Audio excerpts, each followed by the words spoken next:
Well, the Mets have cleared out of town, and the fans are coming in because they want to see the Rockies take on the Los Angeles Dodgers. That's right. Tonight, the first of three as the Rockies match up with the team with the best record in the National League so far. 16-6 are the Dodgers. Welcome to the final day of April with George Frazier. I'm Drew Goodman. Yeah, the Dodgers have played great baseball. The Rockies lost a tough one yesterday. They are 10-11, looking to get to 500 on the final day of April. There's a fella by the name of Matt Kemp. I don't know if you've heard of him. Matt Kemp plays center field. He's off to a grand start for LA. I tell you what, you got to dig around in history, and we'll get into this in the ball game to see these kind of Aprils. I mean, it has been a phenomenal April. He just kind of said, guys, jump on. Me and Ether are going to carry you around baseball. And right now it's been Matt Kemp. You know, that's a mistake pitch. That ball's up in the zone. But you're going to see some home runs hit here. And, I mean, those are long home runs in Dodger Stadium. But look at that pitch, below the knees. And he's taking that thing to dead center field in extra innings and a walk-off to win a ball game against the Washington Nationals on Sunday night. I mean, this kid is off to a play like you can't believe. And right now the Dodgers happy they were able to re-sign him. Well, and you look at the other element as to why they're 16-6. Their starting pitching's been outstanding. Aaron Harang tonight against Juan Nicasio. Ted Lilly has an 0.90 ERA. You kidding me? And he's always pitched well against the Rockies. Clayton Kershaw, well, you know who he is. Yeah, we all know who Clayton Kershaw is. But Aaron Harang, you look at Harang, and you see what he has been able to do as a starting pitcher. He's more of a soft guy. Used to be 95, 96. Lilly still relies on a big, slow hook. And he's able to drop it in your lap, and then you get the power right behind it with a hard slider, good fastball. They've got three very good at the very top. Their bullpen is outstanding. I started looking today. You know, a lot of times you'll see guys throw 25 innings, 25 hits. Their bullpen's like 10 innings, 2 hits. Jamie Wright's given up 2 hits in 10 innings. You start looking, they've dominated out of their bullpen. Well, the Rockies will need to match them. They'll need some length out of their starting rotation. They did not pitch well over the weekend. They gave up 48 hits over the weekend. So the Rockies matching up with Los Angeles for the first time this year. We'll check the road ahead with Mark Stout next.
finished his warm-up pitches in the Rockies bullpen, getting ready to hit the hill, and number 44 starts the final game of April of this 2012 season for the Rockies. Welcome back here to Coors Field. Let's take a look at the schedule that's upcoming. The Dodgers here for the first of three beginning tonight, then an off day for the Rockies, and then they get the Braves in town. Another good team, and then you see they have to go out west to play against the NL West and back home against the Diamondbacks. It is a challenging road ahead for Jim Tracy's team.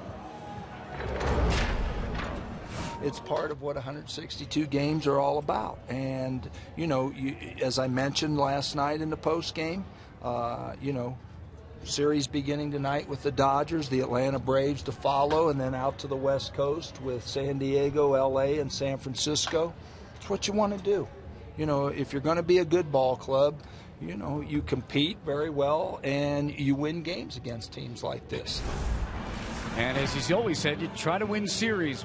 Lineup for the Rockies tonight a little bit different. Johnny Herrera back in at third base for Chris Nelson. Extra inning game yesterday. Nelson a little bit of a sore left hand from an injury in Pittsburgh.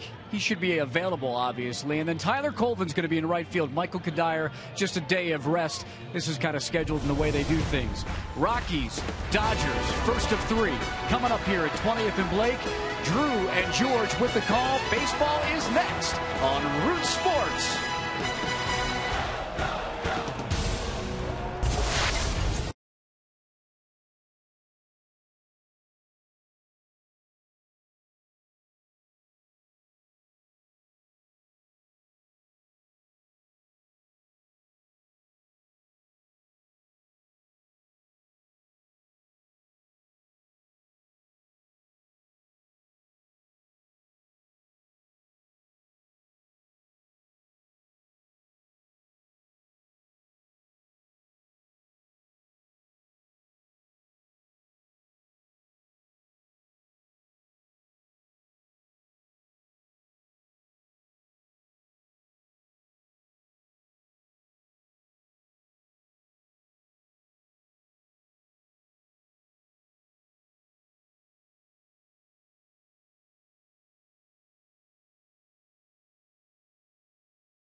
Baseball on Root Sports is brought to you by your neighborhood Toyota stores. Toyota moving forward by CenturyLink, fast speed and a low monthly price. Visit CenturyLink.com. And by Southwest Airlines, find our fares online only at Southwest.com. Pretty night at the ballpark. Juan Nicasio taking the field. The Rockies in their purple jerseys. It is Purple Monday at the ballpark. D. Gordon, 150-pound young shortstop, the son of Flash Gordon.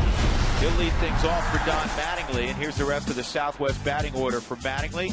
Mark Ellis with the Rockies last year, the final 3 months of the season, did a real nice job. He's in Los Angeles now, batting second. Matt Kemp hitting 4 1/4. That's better than everybody in baseball by a bunch. Andre Ethier is driven in 24. James Loney will be next. Then Juan Uribe, the former Rocky. Tony Gwynn Jr. A.J. Ellis is off to a good start. He has 5 home runs down in that 8-hole. And Aaron Harang, the former Cincinnati Red last year, he was in his hometown of San Diego. Here's a good look at Nicasio. Yeah, Nicasio, the big right-hander. You see him this season, 1-0, 476. Wednesday, a no decision against Pittsburgh. what I like is the earned run average at Coors Field. 5-1 at Coors Field. 342 earned run average. He'll take on the Dodgers tonight against Los Angeles. He's had a couple of starts, 10 2/3, 13 hits, 9 runs. He owes them.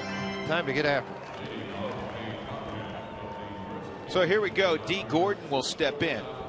Gordon is scuffling with the bat a little bit. He's at 207. Johnny Herrera will shorten up at third. This kid can fly. The problem has been reaching. Reaching first base. But when he does, he's pretty good. 10 out of 14 in stolen bases. And the first pitch of the ball game in there for a strike. And the bunt attempt is just going to elude Ramon Hernandez, who chased Mark Ellis out of the and then he gets to visit a little bit. Chased Mark Ellis out of the on-deck circle. Well, I like the fact he slid right in front of all the coaches and some players and just sprayed a little bit of the dust up on them. Yeah, it's like we do in skiing, you know? Yeah, I'm going to throw, you know, like you do all those turns on skiing, throw that snow up here. I'll throw a little dirt on you. Got Kershaw jumping up there. Here's the 0-2 on D. Gordon. And he blew him away with a 94-mile-an-hour fastball. Good start for Nicasio as he overmatches Gordon. Take a look at the Rockies defensively. Cargo is in left, Dexter Fowler in center, and you heard Mark Stout last segment saying that Tyler Colvin giving Michael Kadire a day off. Johnny Herrera for Chris Nelson at third, Tulowitzki and Scudero. Todd is at first, and Ramon Hernandez, as we've already established, is behind the plate. So here's Mark Ellis. He really enjoyed his time in Colorado last year. They played well here, too. He did.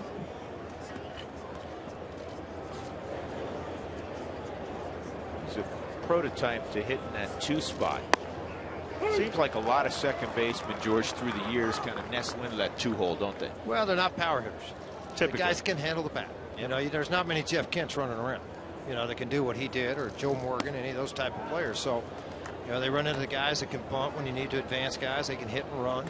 They can manipulate the ball off the bat. 2 balls and a strike on Ellis. Good pitch. Early in the ball game, challenge with your fastball. Make them put the ball in play. That's typically been Nicasio's MO. Oh, he's a strike thrower. Good looking fastball. Boy, you got to have that, don't you? Laz Diaz behind the plate. Yeah, I guess it was inside.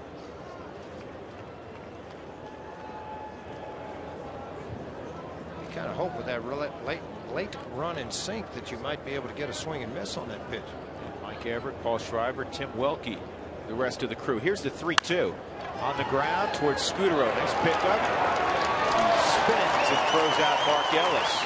Good looking play by Scudero. We haven't talked a lot about his defense, George, but he has been as steady as you can be.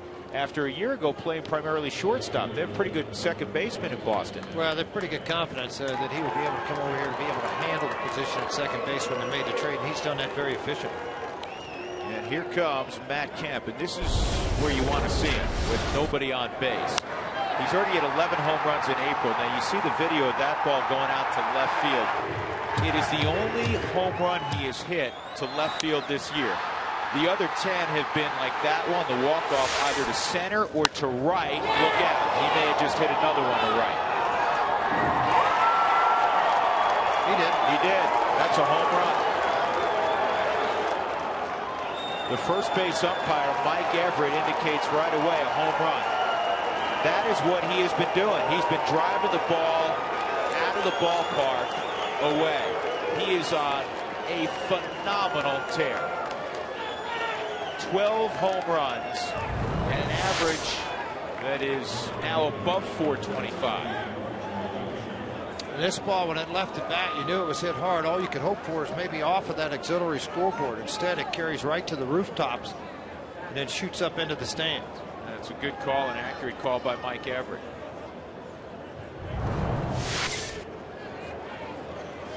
All-time home runs in the month of April. Pujols and A-Rod hit 14. Luis Gonzalez with Arizona once had 13. Junior had 13. Now Kemp with a dozen. Look at the pitch. Now you're wanting that ball farther on the outer half of the plate but yet he still allowed him, with that ball running back at 92 miles an hour, he still has the ability and the strength to do that with the baseball. And Ethier rips a single back up the middle, right past Juan Nicasio. You're talking about great Aprils, and obviously Kemp's had that. So I said, look up great Aprils for Dodgers. Ron Say had one in 77, 425, 9 and 29. Wally Moon, 1961, hit 417. Campanella in 53, hit 370. Piazza in 96 drove in 22, but only hit 5 home runs and hit 370. Sheffield was the latest to have any kind of a April like this, and that was in 2000. He had 349 with 10 home runs, and he drove in 22. Nothing compared to what this guy's doing. Well, James Loney has numbers that would suggest he is struggling. 227 averages, 1 home run, 6 RBIs. But you know, if you followed the Rockies through the years, when James Loney comes here, he is a different player. It's like his home ballpark. I mean, that's what he plays like in this yard. 52 RBIs for age in 46 games. And then one day, what did he have? 9 RBIs in one day? That was his rookie year. He had a 9 RBI game here, a 6 RBI game here, a 5 RBI game here, 2 4 RBI games here, and 4 3 ribby games here. You're not talking about a guy who's 40. Who they're about to hand golf clubs to. No. I mean, he's a young guy still. Yeah, very young.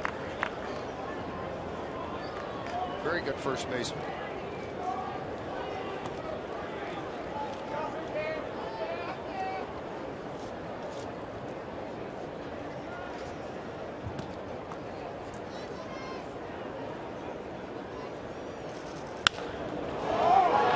This is in the air, right center. Dexter's got it. Dodgers have a 1-0 lead. That man has struck again. Matt Kemp with his 12th big fly of April.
Marco Scutaro will come up for the Rockies. And here's the rest of Jim Tracy's lineup, brought to you by Southwest Airlines.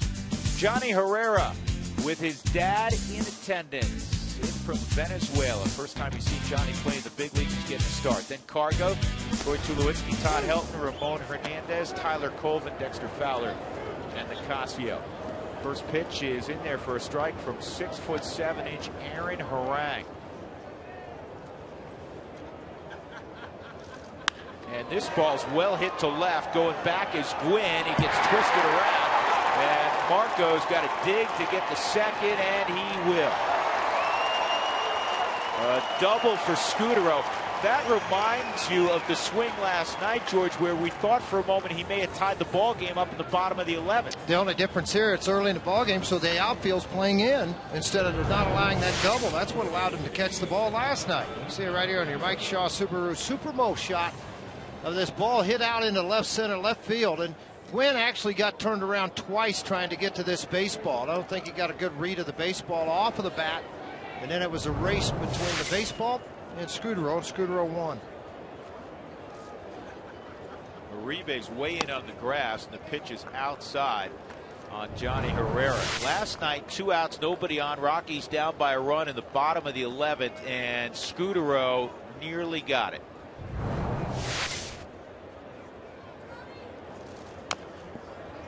See Johnny open those hips up early, Frey, trying to get that ball to the right side. That's all he's trying to accomplish now. Base hit, great. Maybe I get a run in, but more importantly, with that lineup guys behind him, with Gonzalez and then Tulowitzki and Helton, get him to third any way I can.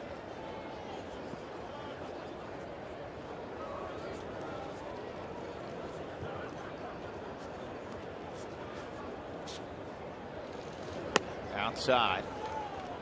Rank more of a pitcher now than really what he was in Cincinnati. Much harder thrower.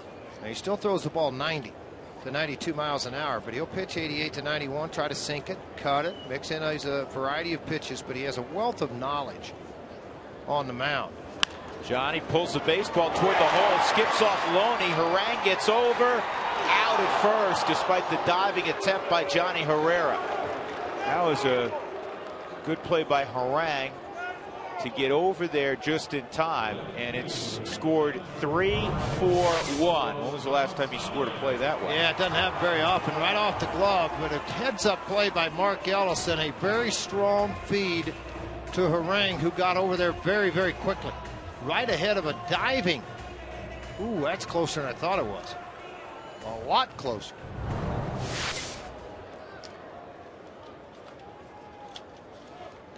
So Johnny does his job. Scudero at third, 1 out, and here's Carlos Gonzalez. And a guy that really appreciates it is Carlos Gonzalez. And Cargo get the run home. Ground ball to second. And the Rockies have tied it up. RBI number 17 for Cargo.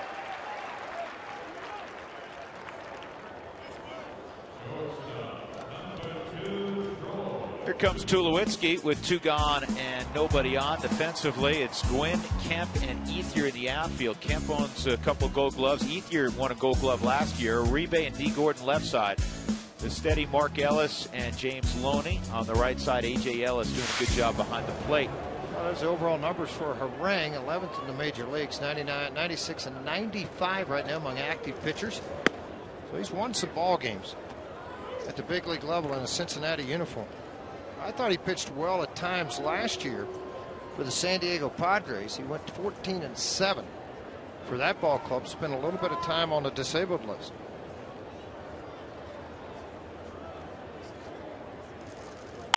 This ball's crushed to left field. Gwynn will move over and make the catch. That ball was hit on the screws. So the Rockies counter with a run of their own. Will go to the second, tied at 1.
George Frazier on Drew Goodman. Mark Stout is working the ballpark. Don Mattingly, in his second year as the skipper of the Dodgers, took over for Joe Torre when Joe retired. He's got Trey Hillman next to him on the bench. Trey, a lot of experience in the big leagues and also in Japan. Rick Honeycutt, the veteran pitching coach. Dave Hansen works with the hitters, though Don Mattingly's not a bad guy to tap into when it comes to hitting. Davey Lopes, one of the great base stealers of his era. Tim Wallach, terrific player at third. And Kenny Howell's down in the bullpen. Juan Uribe fouls off the first pitch. Uribe signed a 3-year deal a little more than a year ago after excelling with the Giants in their World Championship season. Fastball's in at 92, and it's 1-1. If you're going to pitch into Uribe, you have to do that because his front foot flies out of the box and towards third base, so he's looking middle half in. If you keep the ball away from him, typically have a lot of success. This ball's hit well to dead center field. Dexter will be there on the track.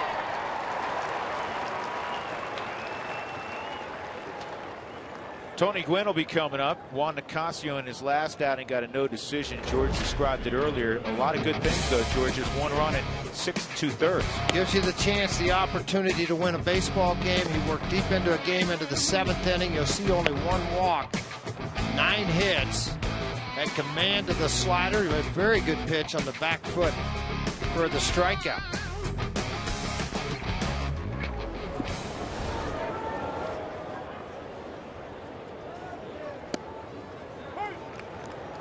Tony Gwynn, a couple of RBIs. This lineup has been dominated by 2 guys. Obviously, Matt Kemp and Andre Ethier both came in to the game with 24 RBIs, leading the National League. The home run by Kemp, and now he's got 25. So they've driven in 49 of the 90 runs the Dodgers have scored. Pretty amazing. Those 2 guys can carry. Well, again, 2 guys that are of that stature could do something like that. I mean, Jeter right now is playing off the charts with the Yankees. Granderson's playing really well, so you get a couple of those guys like that. I mean, the Rockies expect Cargo and Tulo to do that. Yeah. And if you look at history with Matt Kemp, he's always been a great player in April. I mean, he's a great player, period. But he's one of those guys. When you look at guys that have been around for a while, there's always a month it seems like certain players excel. And for Matt Kemp, the one that really sticks out for him historically is the month of April. Well, you wonder too, a lot of young players like himself that played a lot of ball games last year, just shy of the 40-40 ball club, if I'm correct, with Matt Kemp, and you know, maybe he wears down a little bit towards the end of the season. In the air again to Dexter Fowler. And Gwynn is retired. Well, Kemp, a 343 career April average. And you're right. Last year, George, 39 home runs, 40 stolen bases for Kemp. And a close vote, finished second to Ryan Braun for MVP honors. A.J. Ellis.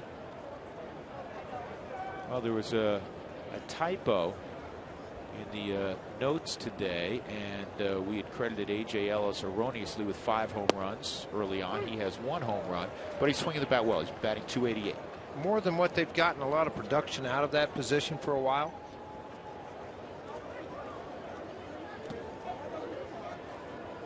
Ever since Martin left, went to the Yankees. Prior to that, you know, you look back and have many Piazzas running around with their ball club lately. Here's the 1-1 on AJ. Sliders outside, and it's 2-1. Dodgers yesterday beat the Nationals 2-0 to complete a sweep of Washington. Early on with their success, you know, the glass half empty folks were saying, well, the Dodgers haven't played anybody, San Diego, Houston, and last time I checked, they were major league teams. They're on your schedule. A win is a win. Well, for those that were saying that sweep of Washington, a very good ball club, that had to get your attention. Well, Strasburg started one of the games. Detweiler's off to a great start. He started one of those ball games.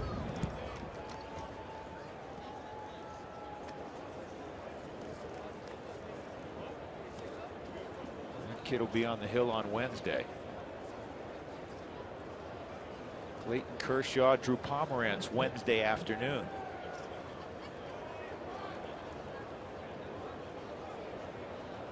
Get on out to the ballpark on Wednesday. See those two. Slider missed 3 and 2. Well, you know, we talk about Kemp, what he's done here in the month of April. I just had Doug look up career numbers in September. He's played 143 games in September. 18 home runs, 65 RBIs, and he's hit 284. Very respectable numbers over his career in September. And that misses. Well, that's the guy you want to get with the pitcher up next. And Nicasio felt like he had gotten the outer edge. Borderline pitch. Laz Diaz called it a ball.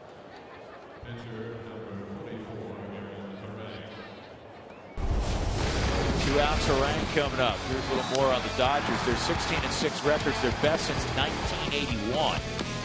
6-4 out on the road. They've allowed the fewest hits in the National League. And Kemp has been, as Jim Tracy said, a monster. And in typical fashion, the Dodgers pitching is usually pretty good.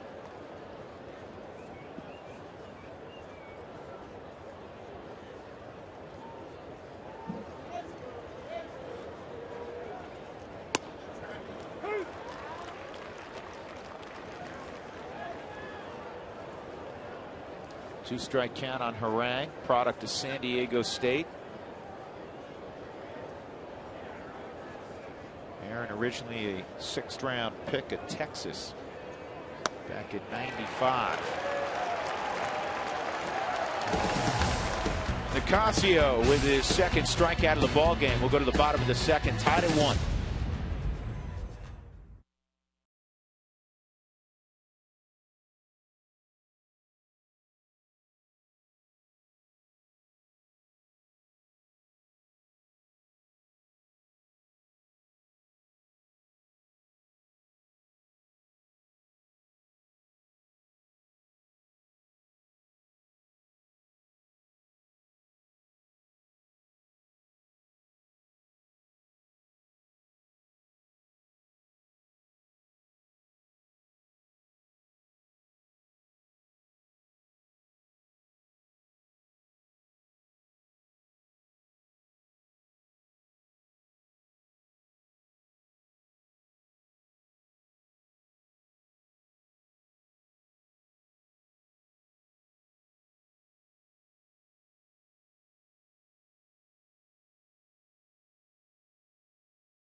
Field 1-1 game. Dodgers and Rockies are tied.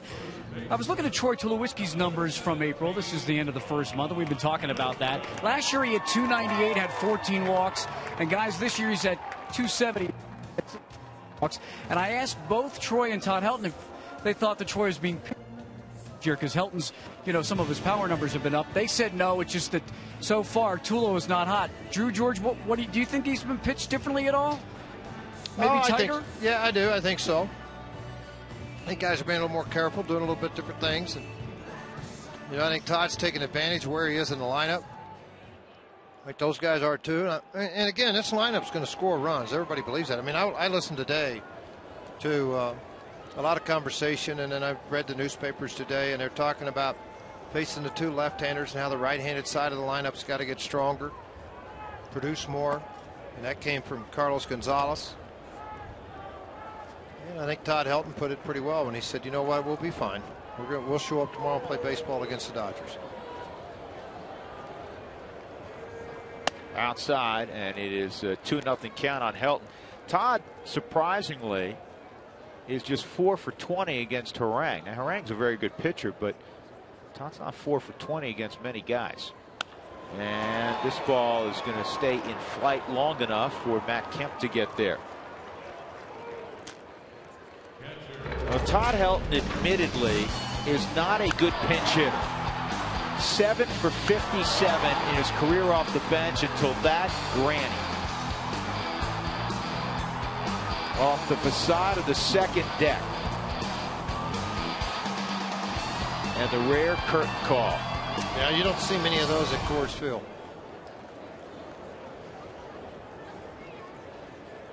I was talking to Todd about that today. I said, what do you mean? Why have he struggled as a pinch hitter? He said, I'm awful as a pinch hitter. Well, he's a rhythm player. You know, you sit there for 7, 8 innings, and they go, hey, go get a hit and win the game. I mean, his body, he's one of those guys that gears up for 9 innings, 4 at-bats, maybe 5 crucial situations in ball games. And it's hard for him to sit in the dugout and just watch the game and then go turn the switch on and go play, go hit. And particularly do what he did last night. That was pretty special. That was real special. Unfortunately, it didn't result in a win. And you know what? Cargo was special. Both of those guys. Yeah. I mean, you go to the bottom of the 10th inning and down a run, and Cargo hits that 1-iron into the seats, and you think it's the Rockies' game. I was talking to Michael Kadire about that. He said that's one I figured we're definitely going to win this thing. Yeah. Momentum shifts, crowd's up, we're ready to go. I bet you if you asked Terry Collins, he felt like the Rockies were going to win it. Well, the only bad thing about yesterday was, you know what? If you get out hit 18-6, you shouldn't win a lot of those. Well, that's a good point, also. Just 6 hits were great big. 2 of them were great big ones. Strike 3 on Hernandez. Laz, my friend, we'd like to have that on our side too. You know, I'm going to be out here in a minute. We'll discuss it a little bit more. You know that one you called the walk-on a minute ago? I thought it was pretty good. This one isn't bad. Might have been looking for something else. 2 outs, nobody on. Tyler Colvin at the plate. And really, that's probably the most crucial position as far as arguing balls and strikes, because you don't want to get tossed out of the game because there are only 2 of you. You know, you get ran in the first inning. That makes it pretty tough. This is the old human nature thing, too. You don't want to get on the bad side and have. You got to sit there waiting for 8 innings. Yeah, lose those borderline pitches for your guy.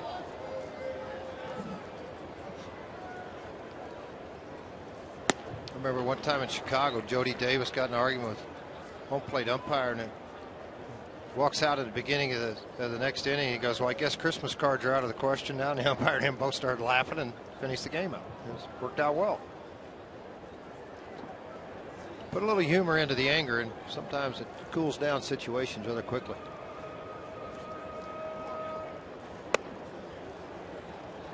Probably a good plan by Jody Davis. 1-2.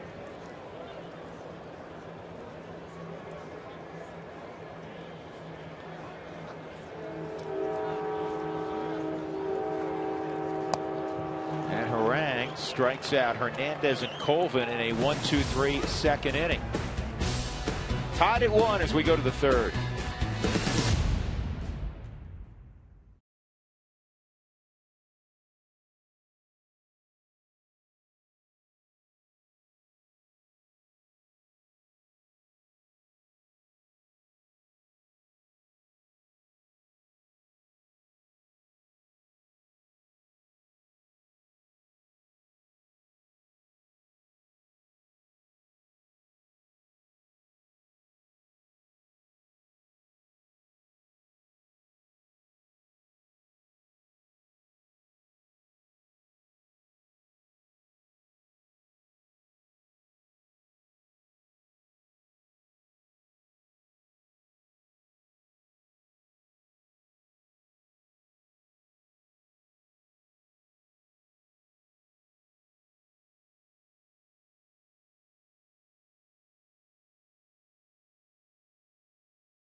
Dee Gordon will lead things off for the Dodgers. Let's take a look at the minor league report. George Pacheco continues to swing it well since being sent out. .438 average. He's hit a couple of home runs.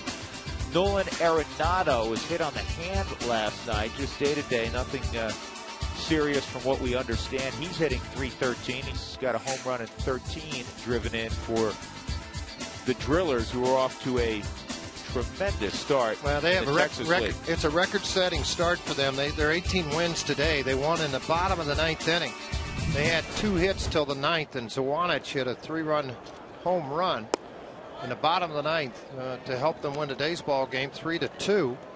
They have played very, very well. They won 18 games, or 18-6, I believe, with a 7-game lead in the North Division in the Texas League. They've pitched well. Their overall ERA is 2.86 for a pitching staff, which is kind of unheard of in the Texas League.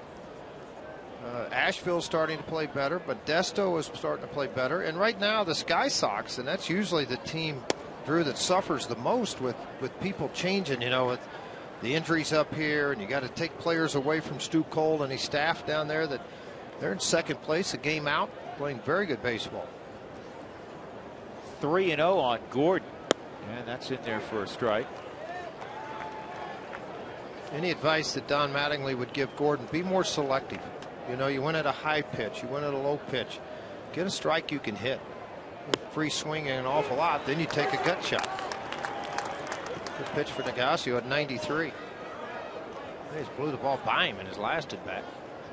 3 pitches, it was adios. And this is on the ground to second. Scudero waits for the good hop and gets it there in time to retire Gordon. That'll bring up Mark Ellis. Second baseman, number 14, Mark Ellis. With the type of April, I want to ask you this question. With the type of April that Kemp's having, yes. Is he in Barry Bonds territory where you walk him now all of a sudden in the 7th, 8th inning?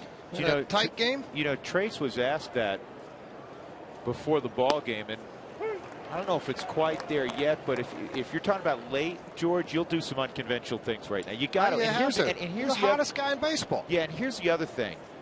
It's a 2-part deal. You have an outstanding hitter behind him in Andre Ethier. But when Matt Kemp hit that home run, the walk-off home run in the 10th, it was leading off the inning. He had Gorzolani, a lefty, out there. If you passed on him, I mean, you're not going to intentionally walk him leading off, but, you know, make him fish. Line drive base hit for Mark Ellis. And even if you lose him, you're left on Ethier, and after that, the Dodger lineup, in terms of threats, depreciates quickly. Very quickly. And if Loney's in the lineup, he's another left-hander that Gorzolani's going to get to face. Right. Good so, point. I mean, I'm just thinking in my mind, has he gotten to that stage, as hot as he is here in April, what he's accomplished? You know, I mean, it's scary. .432 average, first. Home runs, first. Bunch of big numbers on that board right there. Those are all-time Los Angeles Dodger ranks in April. Now, in baseball, he just tied Josh Hamilton for the RBI lead in the game. He leads in batting average, and he leads in home runs. So he's got a big league triple crown going as we speak. And the thing, and speaking with Don Mattingly, a lot of folks around the Dodgers, it used to be, you know, pitch a guy like this away and then try to get him to chase away. That slider that he used to chase, he's not chasing anymore. And if it's in the zone, he hits it out like the fastball he hit out to right field. He is some kind of hot. And then you get him to jackknife inside. But because he's a big star, George, it's hard to get that borderline pitch when you come in and call the strike. You're not going to get it. You know, everybody knows in baseball, they pick some place to come here. That first pitch is in the strike zone. And, you know, with Dee Gordon, there were a couple of borderline pitches on the fourth strike zone, not called strikes by Laz Diaz, and now it's 3-0. First pitch he saw of the evening, folks, he hit out. Look at this.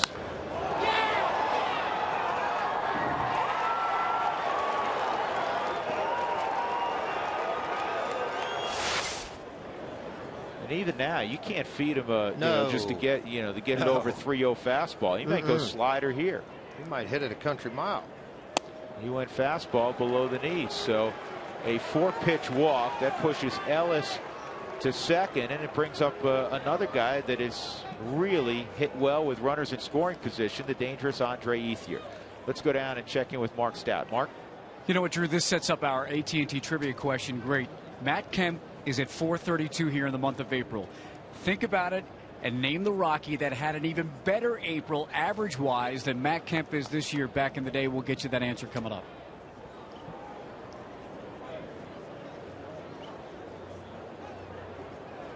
So Ethier, whose average is solid at 277 coming in, but a rather ordinary average, but an extraordinary RBI total, 24. So whatever Matt Kemp either hasn't driven in or when they've passed on him, Andre Ethier's picked him up. Yeah, and that's the scary part about this lineup. You meant it's these two guys right here. If you can get through these two, you got a chance to win the ball game. This is fought off, and Johnny's not going to be able to get there. He got that in on the hands of Ethier. This is the final year of Andre Ethier's current contract. He is going to command, either from LA or somebody else, a lot of money. Very good right fielder, and he's been one of the top left-handed hitters in the National League the last several years when healthy. Ground ball should be 2. Nice job by Nicasio. That was large. First and second, one out, and Ethier grounds into the 4-6-3.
Rockies and the Dodgers. The AT&T trivia question about Matt Kemp, the great April he's had. Well, there was a Rocky that had an even better April average-wise, and that Rocky is Larry Walker in 1997. He hit .456 in April, had 11 home runs, 29 RBIs, and 29 runs scored. And when you look at Rocky's great Aprils, you see the names on that list: Bichette, Burks, Galarraga. And then there's Clint Barmas, who in 2005 had an unbelievable April. He ended up hitting .289 that season. Let's go back to Drew and George, guys. Yeah, everybody was talking about around baseball. Unfortunately, he broke his collarbone to Clint Barmas and still had a solid first year at .289. Dexter with a 2-1 count. He's right at .250. 4 home runs. That's tied for the club lead with Ramon Hernandez, Todd Helton, and Carlos Gonzalez. 3-1.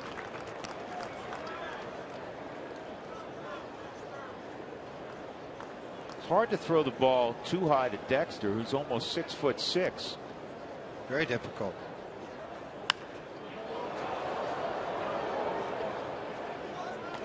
Who wants tacos? Remember, if the Rockies score 7 or more runs during any ball game, go to participating Colorado Taco Bell locations the next day between 4 and 6 and get your Rockies taco special. Feed your Rockies fever only at Taco Bell.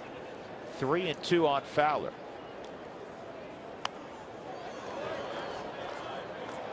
A hanging breaking ball that I'm not sure if it's going to land in the strike zone, and with 2 strikes, better to swing and don't leave it in the umpire's hands.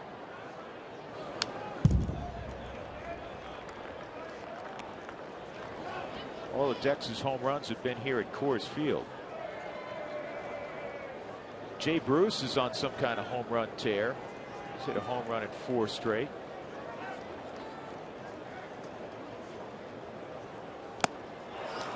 And the strikeout of Fowler is number 3, and that's 3 in a row for Harang, who earlier this year broke the all-time Dodger record by striking out 9 Padres in a row before Jeremy Hermida not only did strike out, he hit a home run to end that streak. But the previous record was not Sandy Koufax, was not Don Drysdale, was not Don Sutton. The previous record was held. Osteen. No, not Claude Osteen. Johnny Padres, who was a very accomplished pitcher, yes, also. Was.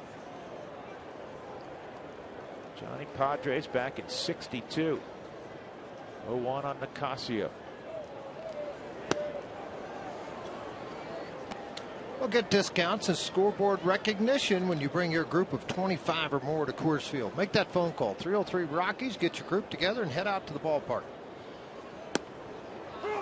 And that's 4 in a row as he catches Nicasio looking at a slider.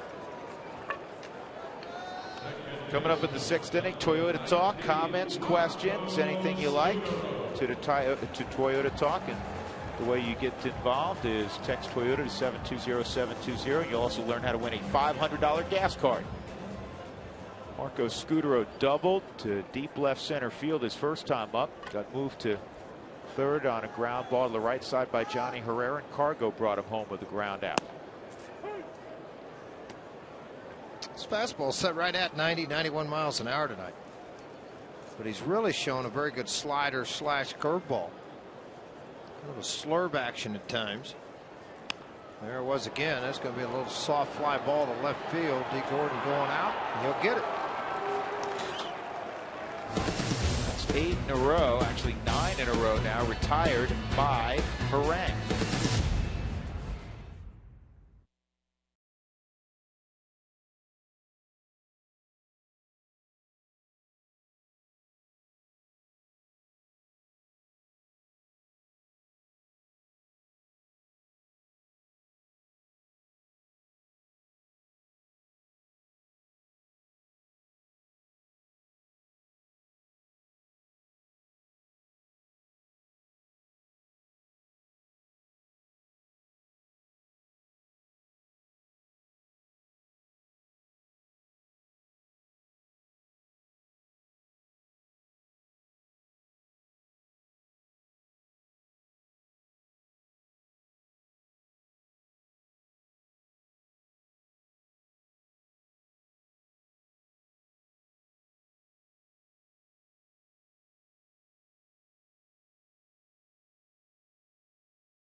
Dodgers in town first time this year. Rockies will see LA in about a week when the Rockies head west. Here's a comparison through 3 innings. Aaron Harang just 34 pitches. Juan Nicasio has thrown 49. Not terrible. Interesting thing, George, about that is Harang has already struck out 4 in the ball game, and usually, you know, if you're striking guys out, you have a somewhat elevated pitch count. Yeah, a little bit elevated pitch count. Surprising part of that is he's doing it early and quick. You're getting into pitchers counts and finishing off batters. And that's probably the biggest thing over the weekend that the Rockies battled through, was not being able to get through those pitch counts. When you get the 0-2, 1-2, to stop it from becoming a 2-2, 3-2 or a base hit.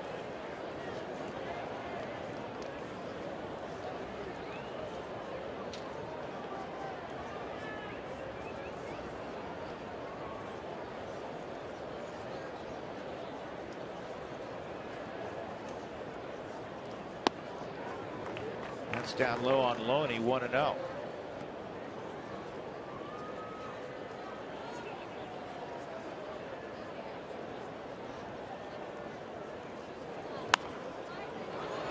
Nice play, Todd Helton. Now Nicasio just got to the bag in time. Well, he looked at Todd Helton halfway over and started flapping the glove like, give it to me, give it to me. And he knew that if he got it earlier, he would beat the burner there. And that's exactly what he did. And he makes this break to the bag right here. Helton, really nice two-step backhand. He's going to slide to slow down the momentum, get up, and that's where Nicasio started asking for the baseball. And able to beat Loney there.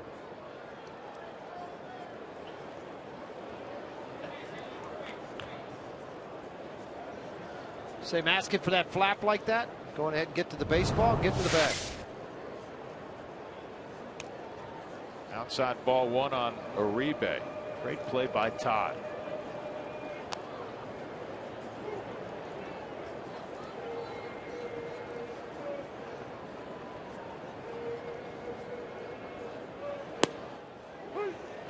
Dodgers play 3 here in Denver, and then they head to Chicago for a weekend series. They'll actually have an off day on Thursday in Chicago.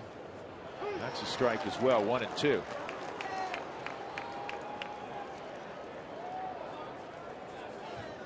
Talk about great Dodger starts. It's moving from Brooklyn to Los Angeles. This year, one of them 16-6, 16-6 in 81. George, how about 77? They went 19-4 out of the gate. A lot of magical things happened that year. They have so far for this Dodger ball club. It's a big bouncer to Todd. He's going to need help again from Nicasio. The great feed from Helton. Kind of an underrated thing also.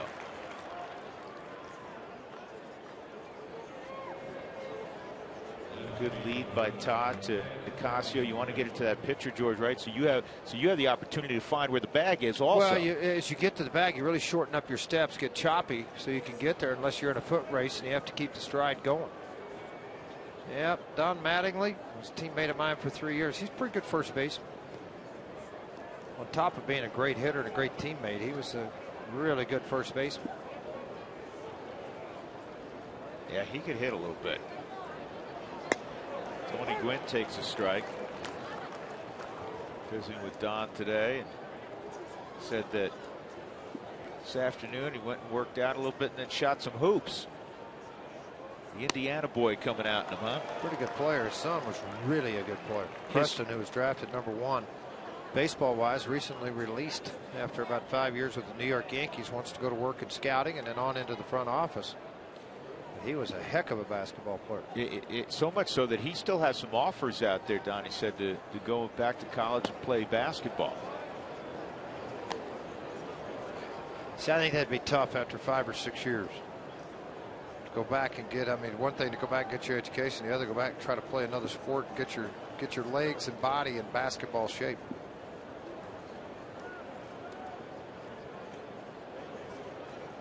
One and two on Gwynn. They're going to come in on him.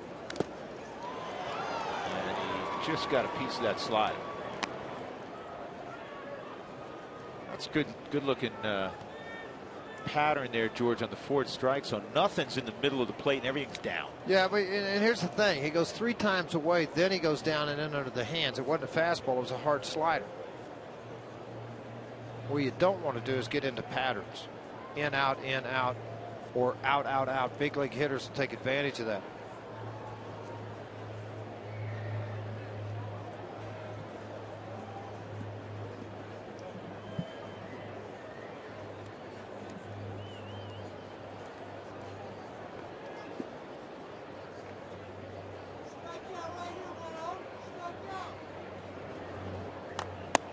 Fastball's up. Tony Gwynn Jr.'s kind of battled around a little bit as a player, trying to stick with somebody finally here with the Dodgers. A couple of good years strung together, signed a 2-year contract with the Dodgers. Soft fly ball out of the reach of Scooter Rowe. 4th hit for LA, and that'll bring A.J. Ellis to the plate.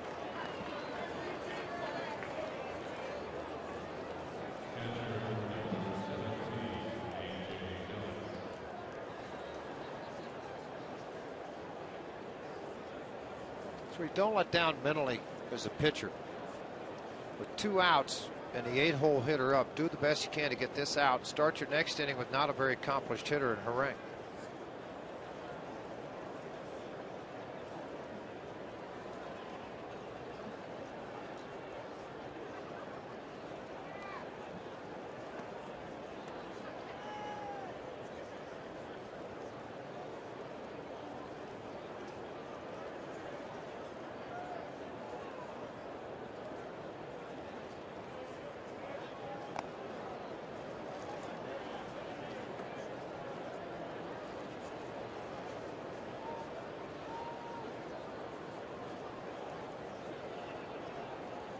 Gwynn a threat to steal at first. A.J. Ellis at the plate.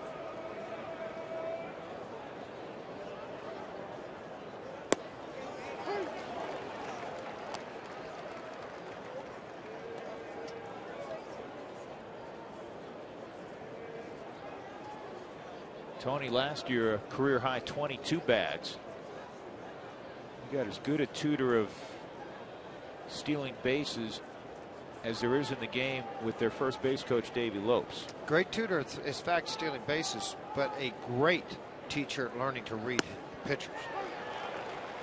And he's another guy that will stand over at first base and figure out if you're tipping anything, if you're tipping your slider by the movement of a glove, how you stand on the rubber. I mean, he looks for everything, and he's one of the best in baseball at it. On basketball, Davey was a real good basketball player. That's how he got from Providence, Rhode Island, growing up to Washburn University in Kansas. Topeka, Kansas, a very good basketball program and baseball. Division II school. At the time when Davey went there, it was a NAIA powerhouse.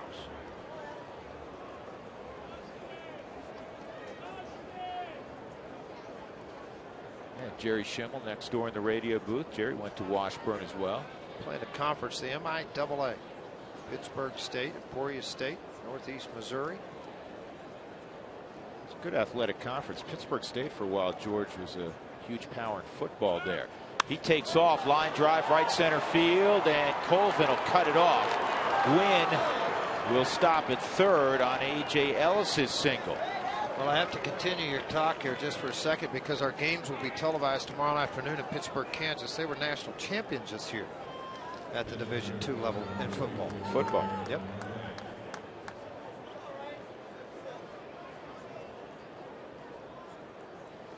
Aaron Harang coming up. First and third situation, our CenturyLink high-speed pitch. Harang 91, Nicasio 95. Fast speed and a low monthly price. Visit CenturyLink.com.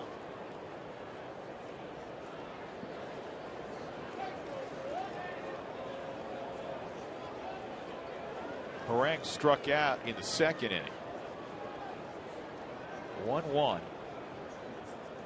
Dodgers batting in the fourth.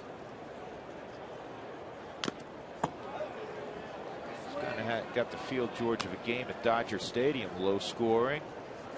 Two good pitchers throwing strikes, pounding the zone, working the ball in and out. Speaking of low scoring, the Dodgers, one of the reasons they're off to a 16-6 start. They're 11-4 in games decided by 2 runs or less. Don Mattingly's club 8-3 in 1-run games. Good bullpens.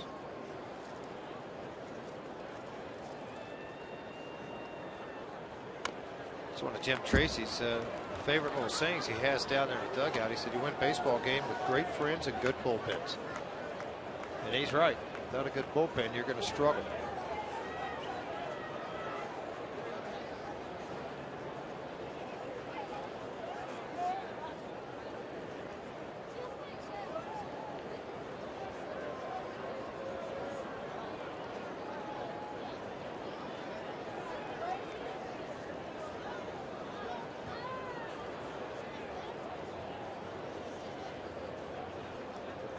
Make one more pitch here if you're Nicasio. Harang without a hit this year. Whoa. 97, man. He reared back. So you can change the CenturyLink high-speed pitch right now. It was 95, but you can change to 97 now. But it really didn't do any good because it wasn't anywhere near the plate. It'd been great if you'd have thrown that thing on a block. You'd have really had Drew and I talking. There we go. Yeah. CenturyLink high-speed pitch, George. Aaron Harang 91, Juan Nicasio 97.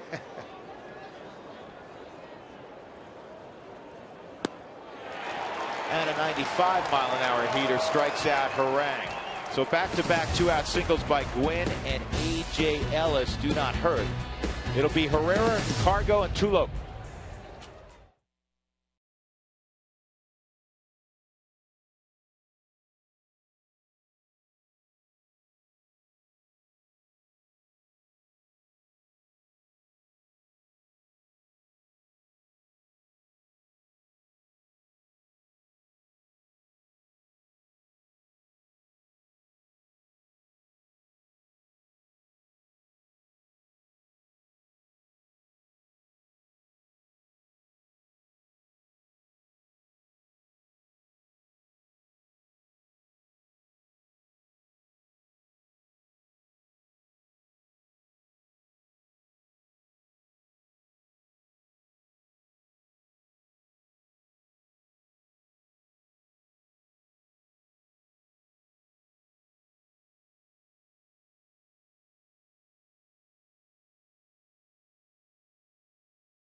Go to the bottom of the fourth inning, and a very special day today for Johnny Herrera because his dad has made it in from Venezuela. It's the first time his dad has ever been to the United States, the first time therefore he's ever seen Johnny play in the big leagues.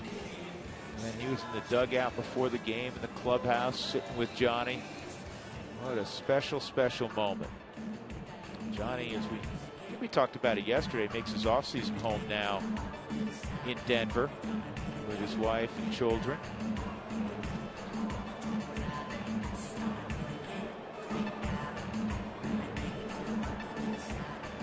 He's a great kid, Johnny Herrera, and he was so excited 2 days ago when we were talking about his dad coming. He got in last night.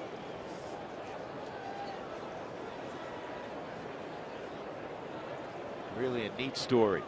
And Johnny takes a strike.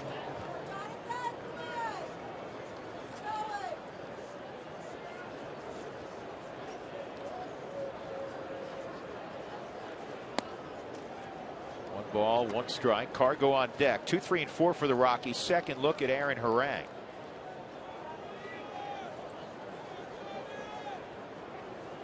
And Johnny lines a base hit left center field. Wide turn, he'll hold there as Gwynn played it back nicely. Well, there's a knock for Dad. Came all this way. About time you got one. You already been up once. What the heck? Come on. Actually got robbed his first time. Yeah, nice job here. High fastball away from Harang. Didn't try to pull it. Didn't try to do a whole lot with it. Just hit it where it was pitched. Opposite field. Pop saying, hey, that reminds me of when Johnny was growing up. That's what he was doing back home. Like a little backyard baseball here in Cargo. Yeah. Back at Maracaibo. Cargo and RBI ground out his first time.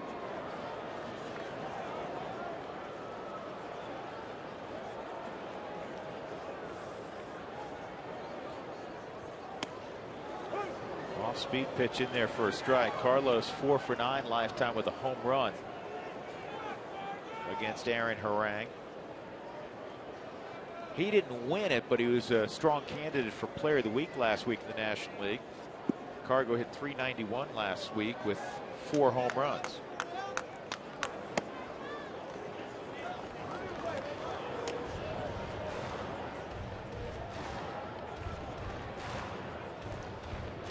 Been a much better April for Cargo than a year ago when he hit below 230. 228 April. Just by the end of the year, he's very close to 300. Hit only 1 home run last April. He didn't even use a tee on this 1-iron. He just set it up and smacked it. It was smacked. Look at that thing. It shot all the way up on the concourse. I mean, it went right up the steps, right up the alley.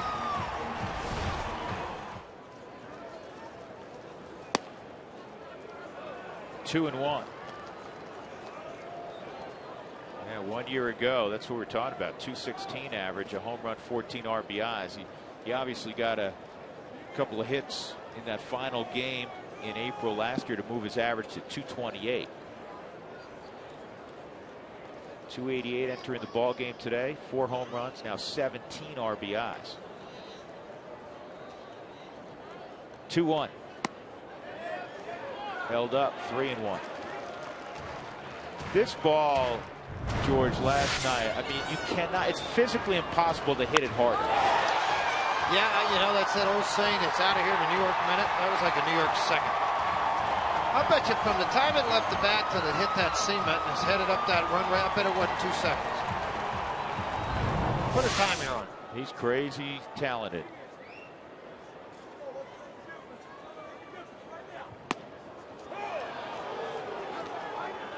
Tell you what, did Laz Diaz lose? I think he thought that was strike 3. Yeah, I do too. He lost track of the count. And he's chuckling because he's looking out at all of his buddies right now going 3-2. 3-2. I got it. Here's that called third strike. Oh, no, that's just too. Yeah, they make mistakes every now and then, too. Ball 4. What? Whoa. Cargo flipped his bat. Sometimes there's a lot of stickum on it and stayed in his hand. Said something to A.J. Ellis. Sorry about that. Heads down to first. Watch this. Watch, going to go flip it and told you not to throw a bat in the living room. 2 on, nobody out. Tulowitzki at the plate. Troy hit a line shot, but it was right at Tony Gwynn in the first inning. Big numbers a year ago against LA. 370 average. 6 home runs. He drove in 20 in 18 ball games. He scalded that ball in the first inning. It shot to left field. Out front there. Fortunately, he hit it backwards.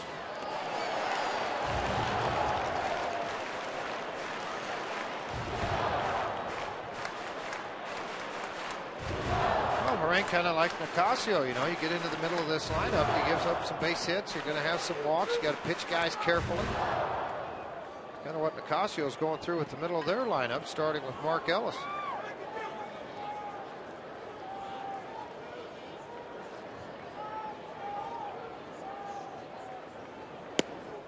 Off the plate, 1-1.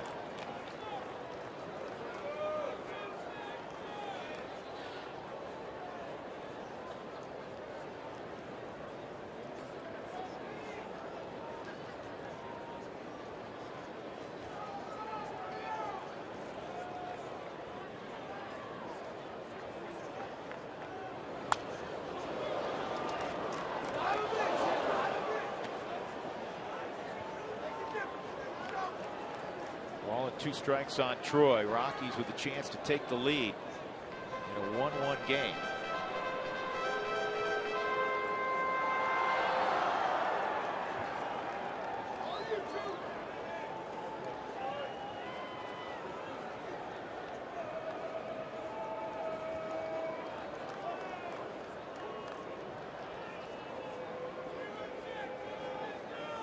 Aaron Harang had back-to-back 16-win seasons in 06 and 07 with the Reds.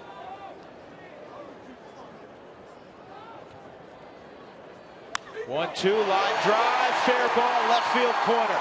Johnny Herrera will score. Cargo's going to get a green light. And the throw to the plate is not quite in time. Cargo scores, Tulo to third. Rockies lead it 3-1. Don Mattingly, you saw him nodding. I've seen what these guys can do before. A double to drive in 2 for Tulo. Moved up to third on the throw home. Slider that they wanted inside, not outside. They got it a chance for Tulo to extend it, and he shot it right over Uribe down into the corner. And coming into the plate, the throw was high, and Ellis moved his feet over out of the way versus staying to hold his ground and prevent Gonzalez. Probably a smart move to save your leg.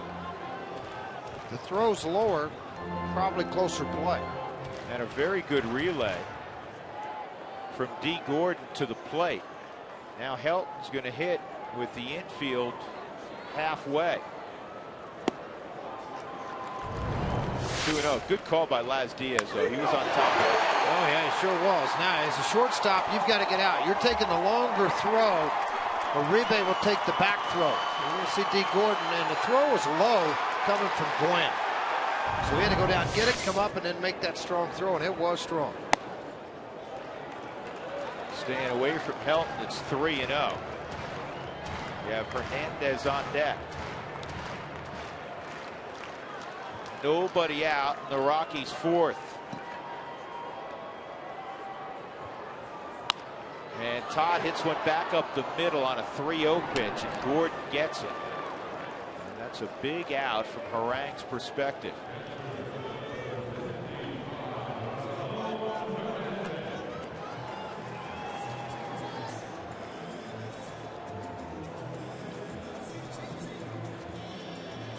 Field will stay right where it was, and Ramon Hernandez, who struck out looking, chance to drive in his 13th run. Ramon had one hit in the series against the Mets. It was a big one, a grand slam.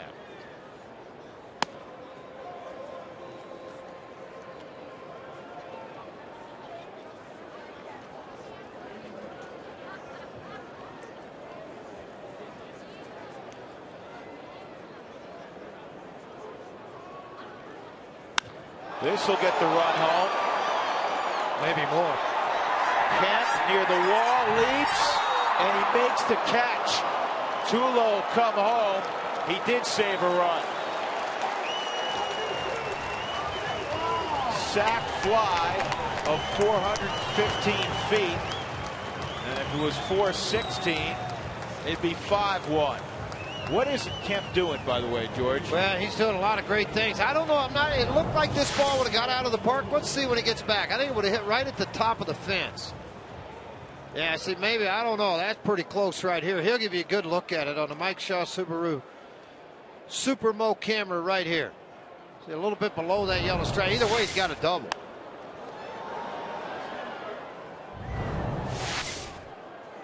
For a guy getting really familiar with a lot of ballparks. Hands out to help him brace himself on the catch in center field. He does make the catch. To answer your question, not much. He's doing just about everything. Colvin with a 2-strike count. 4-1 Colorado. They worked Tyler in his first time under the hands. Got a strikeout on a swing and miss. That's where they worked that last pitch. Going in there again.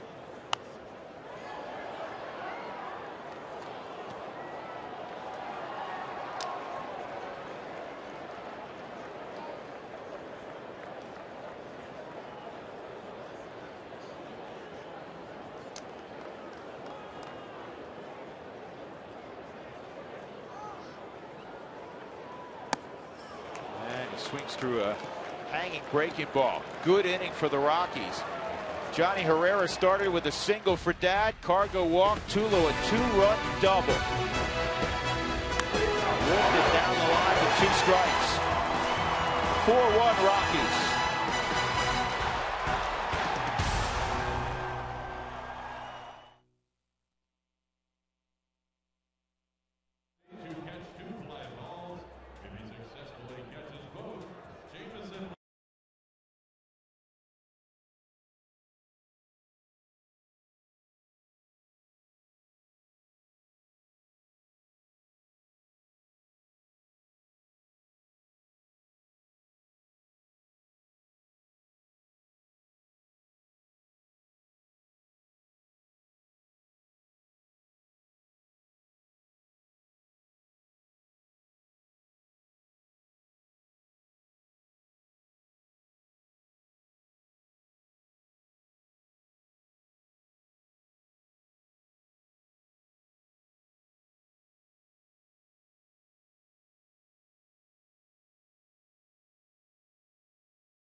Lead on the Dodgers as we go to the 5th inning. Fans, don't forget the Dan Patrick Show. It airs weekday mornings at 7. As always, Dan and his Danettes will discuss the latest sports and celebrity stories. Keep updated on all the top news with the Dan Patrick Show, weekday mornings at 7 on Root Sports.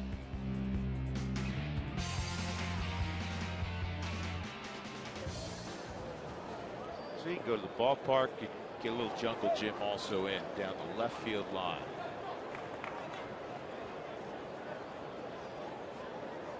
George, I remember when I had to go out there and watch the kiddos. They've almost outgrown that. That's right. D. Gordon will lead off. Strikeout and a ground ball to second. On the inside corner for a strike. Gordon's 0 for his last 12 at the plate.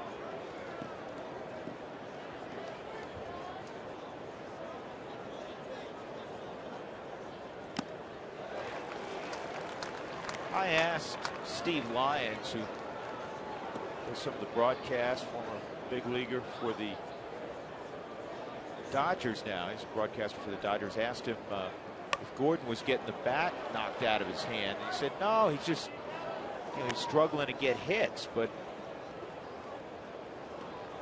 he has great speed. And he has a lot of talent defensively. Well, who else do they have? I mean, Juan Uribe's step slowed down. You got to play him over third. That's where he is anyway. So, I mean, D. Gordon showed a year ago that he could play a little bit. He hit 372 in September. It was so, over 100 at bats. You know, it's his job, and he's got to believe in it, go back to it, and just keep doing what he's doing. Look at the names on that list. We're going to go back to that in a sec. This is an easy play for Carr going left. In the early going this year, lowest slugging percentage in the league. D. Gordon, Emilio Bonifacio, they're slap hitters. Alfonso Soriano and Ian Stewart. Those are guys that, and I know Stewart's had some issues in the past, but those are guys that hit for power typically. Stewart not last year, but 2 Chicago Cubs guys that, if you're Dale Swaim, you hope that their slugging percentage is above 450, not in the 250 range. You would hope. Mark Ellis, 1 for 2. He had a single in the third.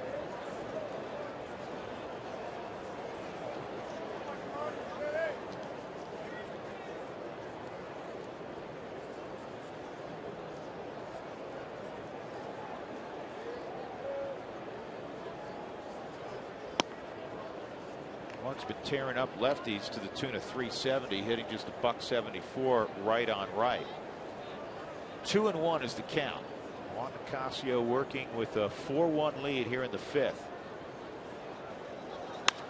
On the ground, and Marco Scudero Really down early. Like what Nicasio's done. His club just put 3 on the board to give him a 3-run lead. He's come in. I know it's top of the order. D. Gordon hadn't been swinging it that well, but a fly ball left. Mark Ellis, a big base hit earlier. Ground ball to second. He got 2 quick outs with nobody on and Kemp coming to the plate.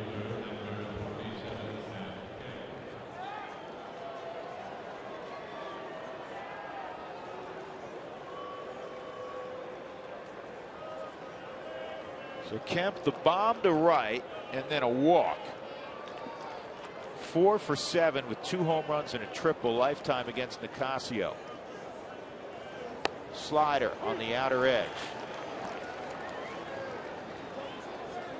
Total base leaders in the National League: Matt Kemp, Jay Bruce. Close.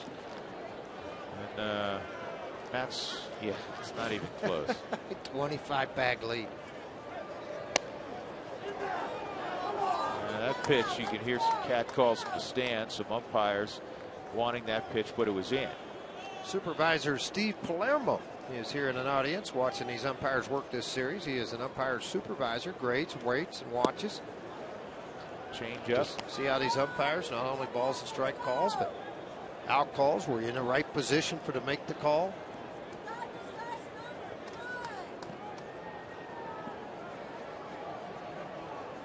Tracy Ringlesby did a great sit down with Steve Palermo. This ball roped to left center. Cargo made the catch. That thing was a sinking liner. That's about the only way you get him out now. Hit it at somebody. He can do everything. He can even hit it at people. Wow. Wonderful catch by Gonzalez. A 1-2-3 inning for Nicasio.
Four to 1 as we go to the bottom of the 5th inning. Dexter Fowler will lead it off, then Juan Nicasio and Marco Scudero against Aaron Harang. First of 3, Rockies and Dodgers.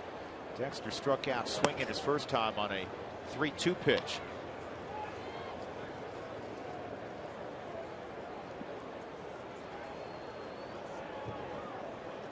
Rockies 6-6 on their home field so far this year. This is somewhat like yesterday, George, in that the Rockies were right in that ball game after the grand slam by Todd, despite being out hit tremendously. This ball is high and deep right center, and Dexter did not put enough money in the meter. Andre Ethier makes a catch against the wall in right center field. Yeah, really nice catch too. Nice trail on the baseball to be able to read it. This again, knowing the ballpark and where you're playing, a little bit maybe off the end of the bat. Third pitch in this succession of pitches offered to Dexter was out over the middle of the plate. Just missed hitting this up in the bullpen. Nicasio. What I was talking about is yesterday the Rockies got the grand slam from Todd, and they got the home run in the 10th inning from Cargo. They were out hit 18-6. They're being out hit 5-3 right now, but they have the 4-1 lead, and that's all that matters. Absolutely. Nicasio back up the middle, a base hit for Waugh.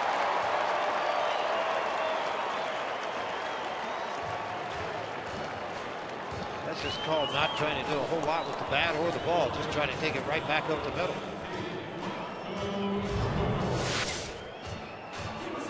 Just out of the reach of a ring, kind of falls off that first base side. Legs were close together, went in a balance spot and take a shot at that. Plus, he's 6'7".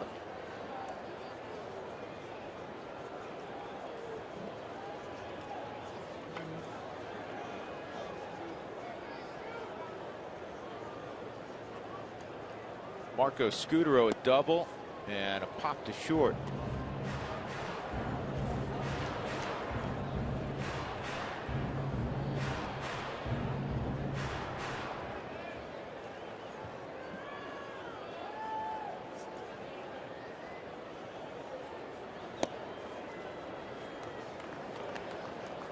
Now Nicasio at first giving the Rockies a much needed quality start so far. The pen worked 15 of the 29 innings in that Mets series. Scudero line drive foul down the right field line.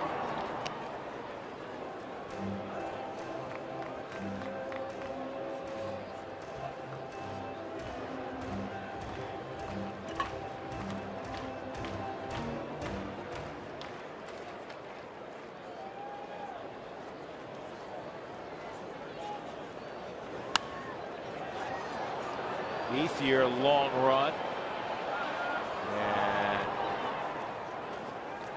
he did the smart thing. You start hunting that low wall there. Well, that's where you really get hurt. That's where you mess a knee up. You can hyperextend when you up against that padded wall. Even though it's padded, obviously with cleats on, and you get over there, now you try to slam your brakes on it. If you do hit that wall and don't brace yourself for it, pretty good opportunity to tear up a knee or ankle.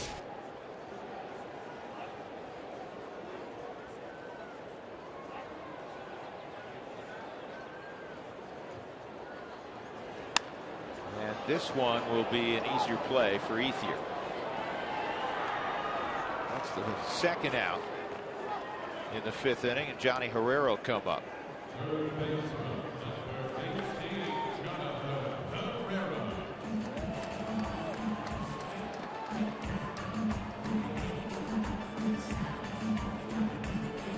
Wells Fargo customers, get your 2-for-1 Rockies tickets today by going to wellsfargo.com/Rockies. Wells Fargo Bank, member FDIC. Johnny singled and scored last inning. He got the rally going. Get that foot up, get it out of the way.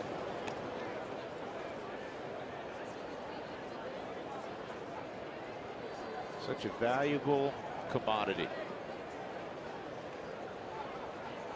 Play second, short, third, start for you, whatever you need.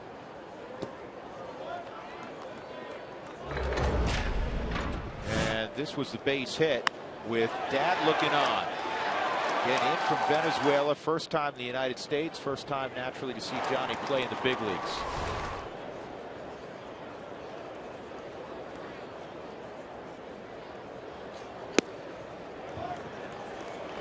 In that danger zone, you got a guy that doesn't hit a lot of home runs, swinging the bat at the plate, yet you got Gonzalez on the backside, so you try to be too perfect, find yourself in a 3-0 count.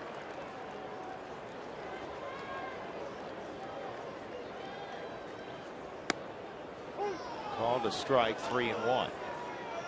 Cargo on deck.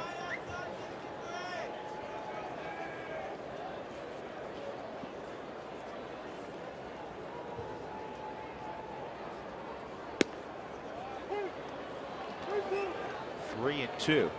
That's where Johnny's so smart. He knows what his role is. He knows who's on deck. He takes 2 strikes.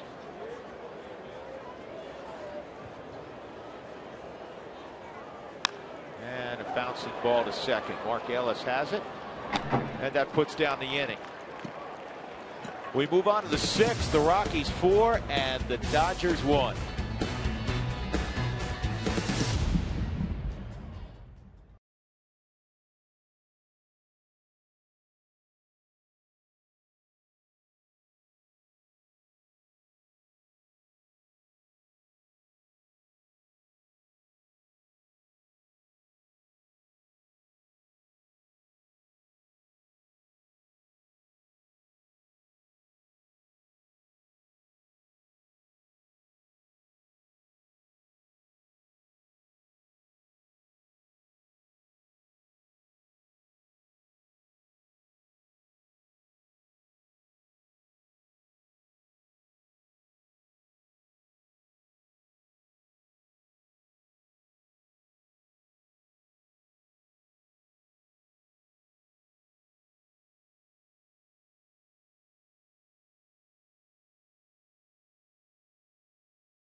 The 6th inning, Rocks and the Dodgers at Coors Field.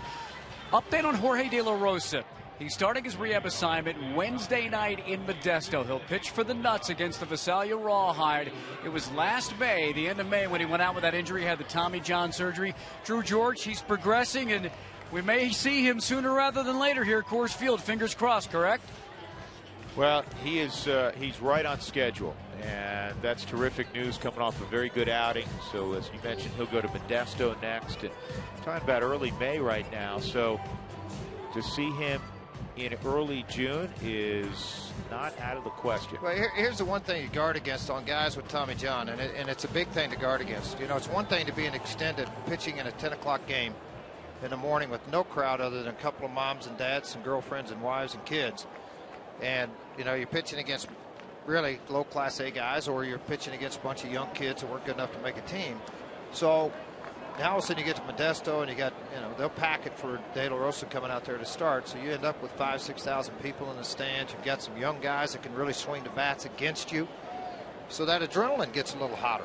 And you start to maybe extend a little bit more. And that's really becomes the true test of whether you don't have anything that goes wrong at that point or have a little bitty setback.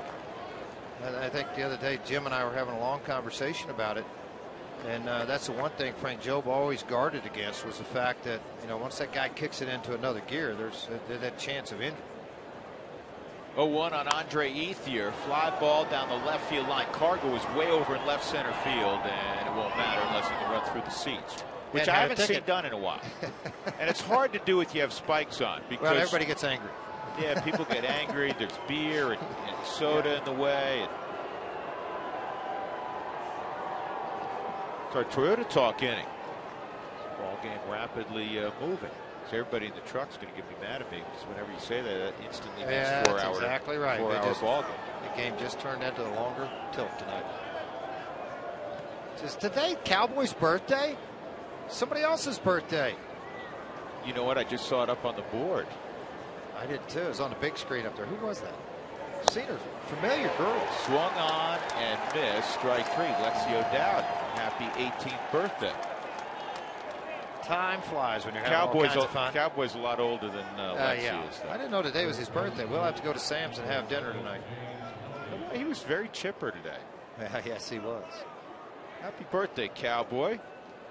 1 out. James Loney coming up. James is 0 for 2. Todd robbed him of a double his last time up.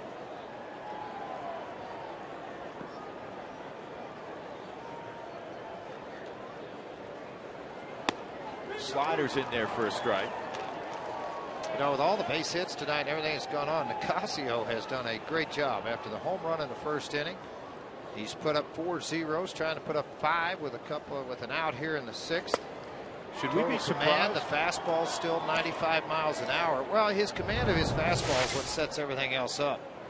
Boy, Helton did make a really nice dive on this, and then Nicasios hesitated in the beginning and then took off and was able to beat Loney to the bag.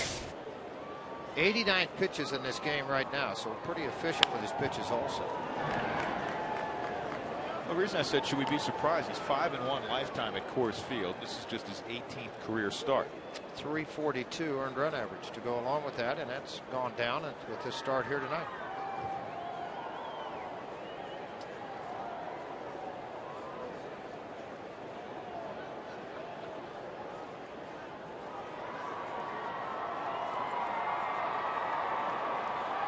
Here's the 1-2. And that is dumped into left field for a base hit. Cargo long run, and Loney's going to have a double. Here's chuckling. He's coming in. George, he's hitting below 230. And then he does that. It's a jam shot the other way. Yeah. Doug, is this just a month worth of chances? I want to bring this up in just a minute. We'll take a look at this shot. Kind of a flare down that left field line. Pretty good shot by your camera crew looking in at the home plate area, and then looking right off of that robo down the left field line. You'll see that Cargo made a nice job getting over there. James Loney knows I better pick up a step with Cargo's arm, and did just that. Helton's had 172 chances so far. Now I really hope this doesn't hex it here, but I'm going to blame it on Doug Marino because he gave it to me. 172, 0 errors. Juan Uribe. 1-1. That's a big swing from Uribe, almost hurt his back. Uribe was just 3 for 20 last year against the Rockies.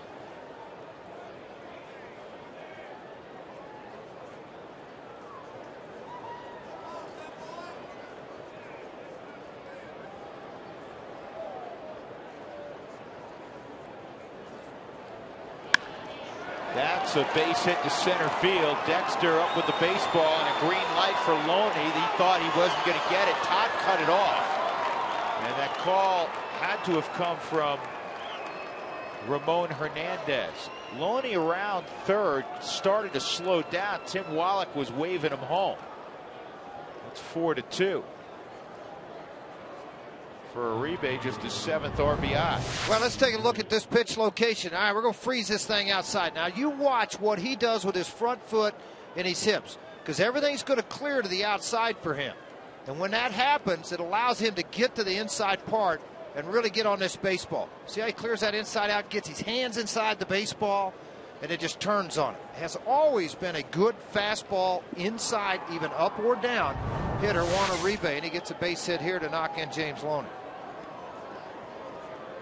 Tony Gwynn at the plate. A run in, there's 1 out. Uribe coming off a difficult season. He hit just 204, missed a ton of time.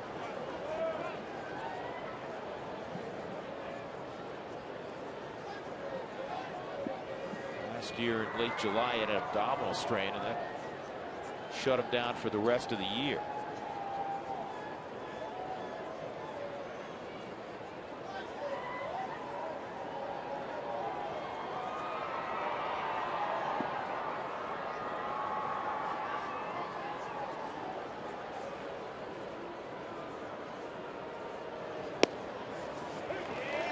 Slider for a strike, 1-1. Scott Elbert's throwing because Aaron Harang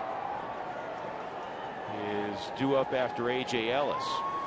Doesn't surprise me that Donnie Mattingly realizing the opportunities to score, the way Nicasio's thrown. And you get that chance, you got to utilize a pinch hitter off your bench to try to get as much as you can off Nicasio and the Rockies in this part.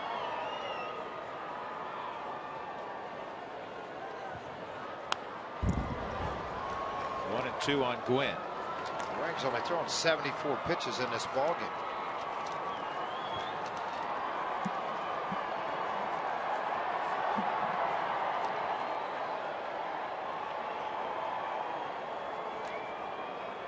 By contrast, this is the 98th pitch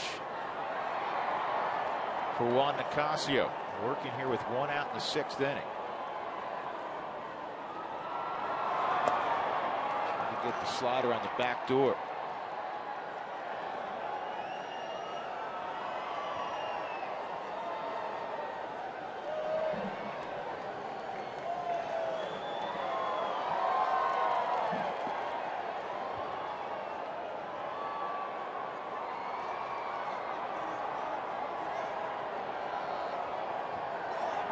Gwynn has swung the bat well in his career at Coors Field. .318 average, a home run, and 7 RBIs.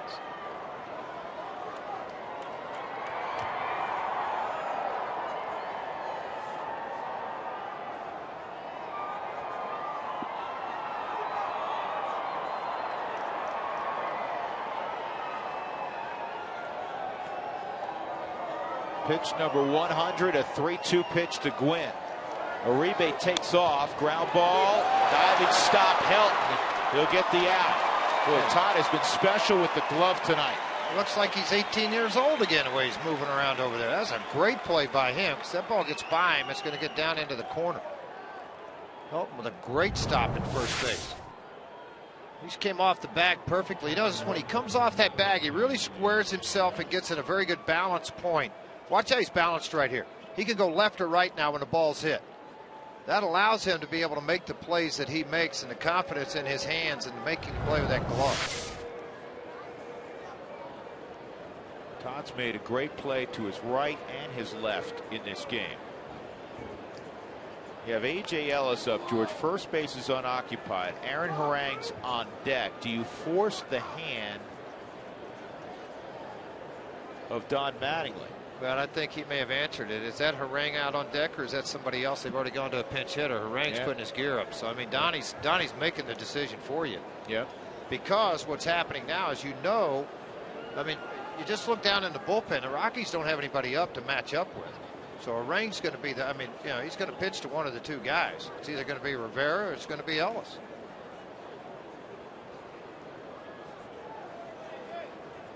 Well, then it's an easy decision. I mean, you got a hitter on deck. You got to face Ellis. You have to. I mean, and particularly with a guy like Rivera, what he has the ability to do. Yeah, I mean, then you put nothing the against A.J. Ellis. I'm not knocking Ellis. Ellis is a line drive hitter. But Rivera's a guy that can visit the seats.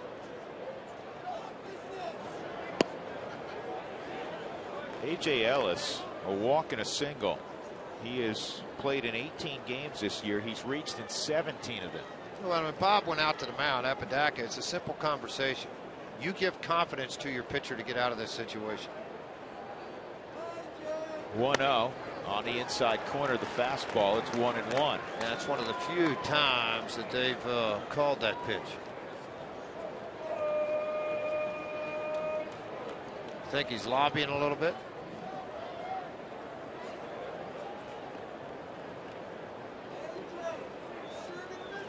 One, 2-1.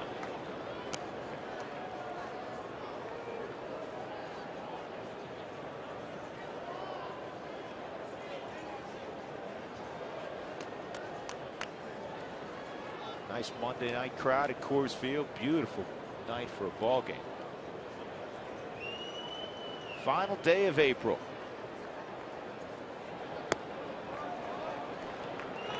It's 3-1.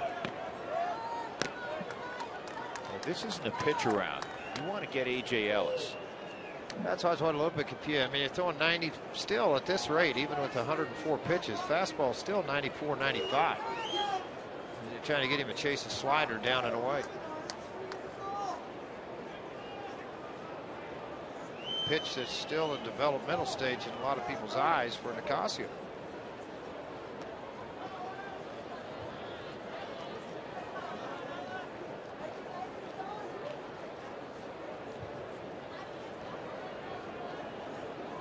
Right now, A.J. Ellis with a 3-1 count. He has the highest walk percentage in the National League. So he got one of those tonight.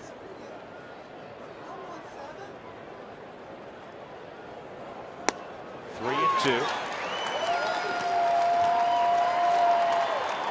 I like the fact here. I did a little noise, 2-strike noise for behind Nicasio. Keep the crowd behind, get a little more adrenaline. Maybe that 94 turns into 96.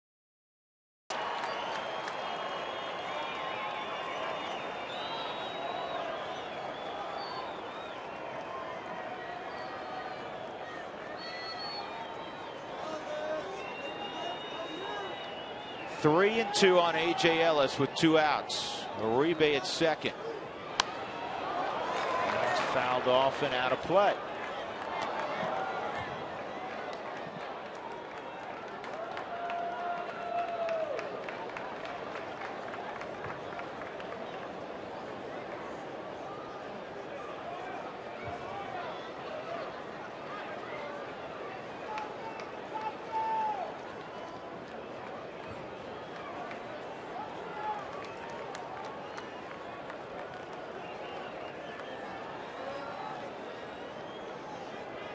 This is the 107th pitch for Nicasio.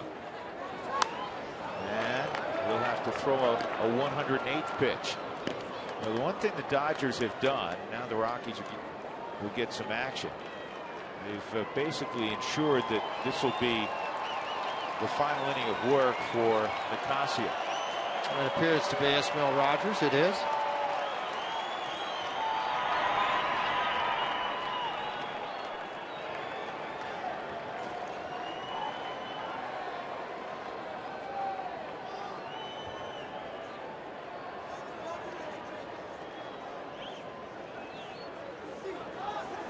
(3-2), and this is in the air and playable for Tyler Colvin. Nice job, Juan Nicasio. He did give up a run, a double by Loney, and a base hit by Uribe, but he gets A.J. Ellis. 4-2 Rockies.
Sports is brought to you by AT&T, the nation's largest 4G network. AT&T, rethink possible. By Ram Trucks, Guts Glory Ram. By Sonic, it's snack size jumbo popcorn chicken time. Just $1.99 after 8 p.m. And by College Invest. Are you saving for college or just talking about it?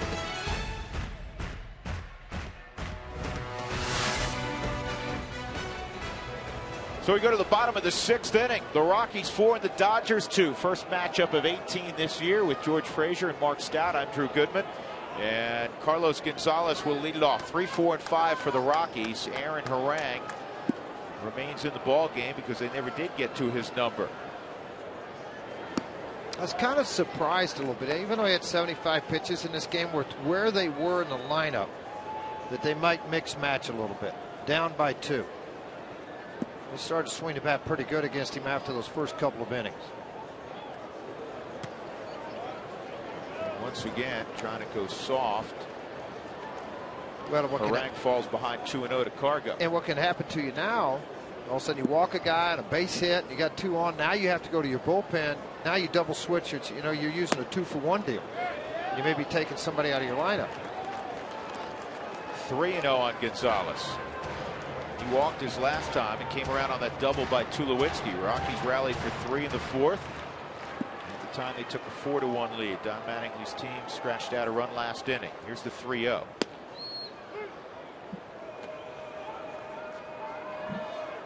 Cargo an RBI ground out in the first, his 17th RBI. That leads the club.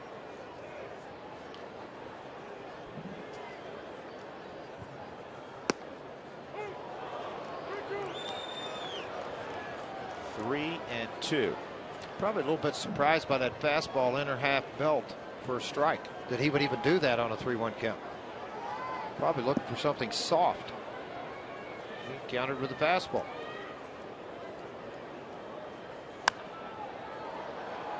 He went fastball away. Cargo wasted it, so we'll get another 3-2 pitch. Cargo with 17 ribbies. Todd is second on the club with 16 after the grand slam yesterday. And this ball's rope foul. Duck fast. Well, if you're hitting the road, subscribe to MLB.tv. See every Rockies out-of-market game online and on your favorite devices in HD quality when you're not at home.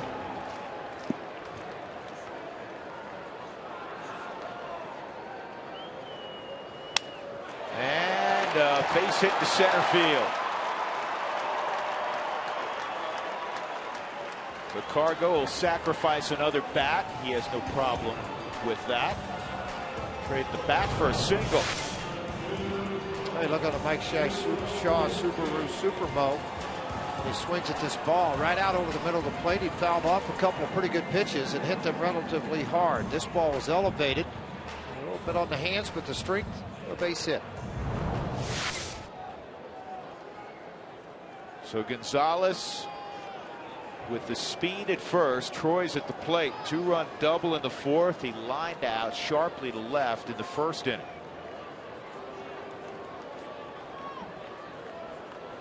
Oh boy, he had him lead. Yep, sure did.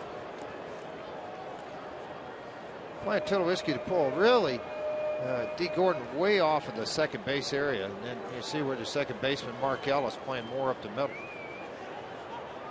Wade Taylor, the advanced scout, just spent 3 days here. He worked with Don Mattingly for 11 years in New York before going to Washington a couple of years. Now working for the Dodgers as their advanced scout, helping set the defenses.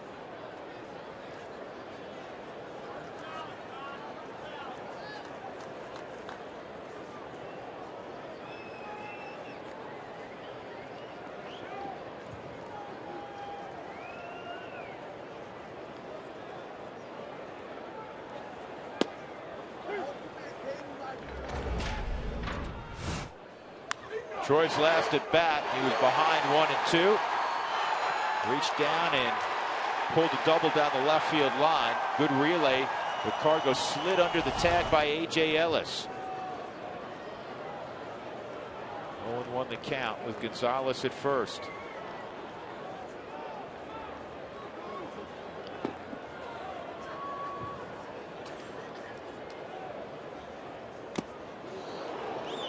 Now, this is typically where Aaron Harang gets a whole lot tougher in a ball game.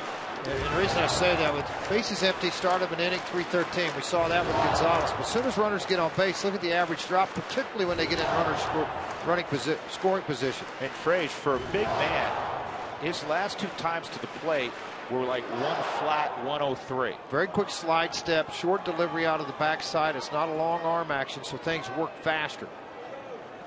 A lot of times with a guy that size, 6'7.5", you'd think would be much slower. He's got pretty good feet. But he doesn't have a long stride.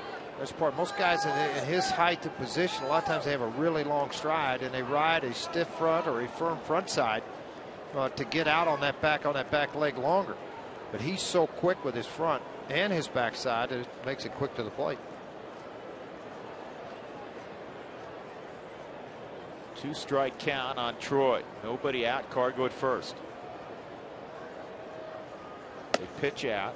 And you see why. 18 stolen bases in 21 games this year. A year ago, 118 stolen bases in 162 games. The Rockies thinking, anticipating, trying to get in scoring position.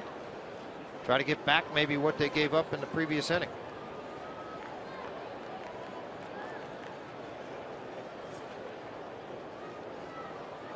Most first base coaches carry a stopwatch now. The times have been so quick, it's hard to run. Cargo not going, and it's fouled back.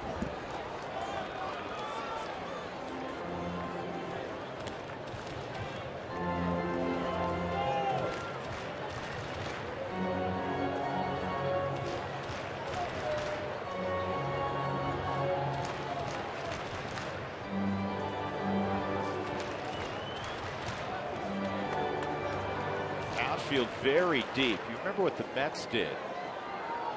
They brought their outfield in, tried to take away the dump single, the Texas leaguer. This outfield for the Dodgers, and they're here a lot more frequently than the Mets, playing a much more conventional outfield. Yeah, pretty good speed in their outfield. So what they're trying to do by playing deeper, obviously don't let a ball get over your head, but be able to shorten your gaps up a little bit. Try to prevent Cargo scoring on a double. That's a terrific observation. You have Kemp, who's a Gold Glover. You have Gwynn, who can play center field. He's in left, and Andre Ethier's a Gold Glover in right. So they have the right trio, just like the Rockies do, to play in the Ponderosa, as you like to call it. Absolutely. For all of you that remember Bonanza, one of my all-time favorite Western. Every Friday night at 8 o'clock. I didn't remember what time it was on. Here's the 2-2. This ball's hit in the air off the end of the bat to left field, and Gwynn will go back and make the catch. Trajectory-wise, the crowd got excited, but Troy got it off the end of the bat a little bit. Didn't miss it by much. 1 out, Todd Helton coming up. Todd's 0 for 2 in the ball game. Want the latest updates from Root Sports? Text alerts to 720-720 and receive text message updates from Root Sports all season long.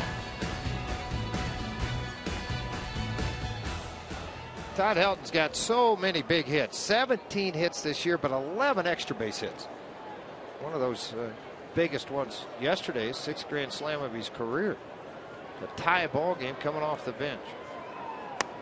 The ball is coming off his bat, the best we've seen George in a few years. And I know I've said this before. Last year he had a good year. He had 302, 15 home runs, just shy of 70 RBIs. He feels good. That's the biggest thing. Physically able to play the game. That's called a strike. Cargo started to go. Tell you what, Harang's doing a good job, George. He's getting the ball quickly to the plate. Not repeating the same position a lot of times either. Meaning he's really working both sides of the plate well.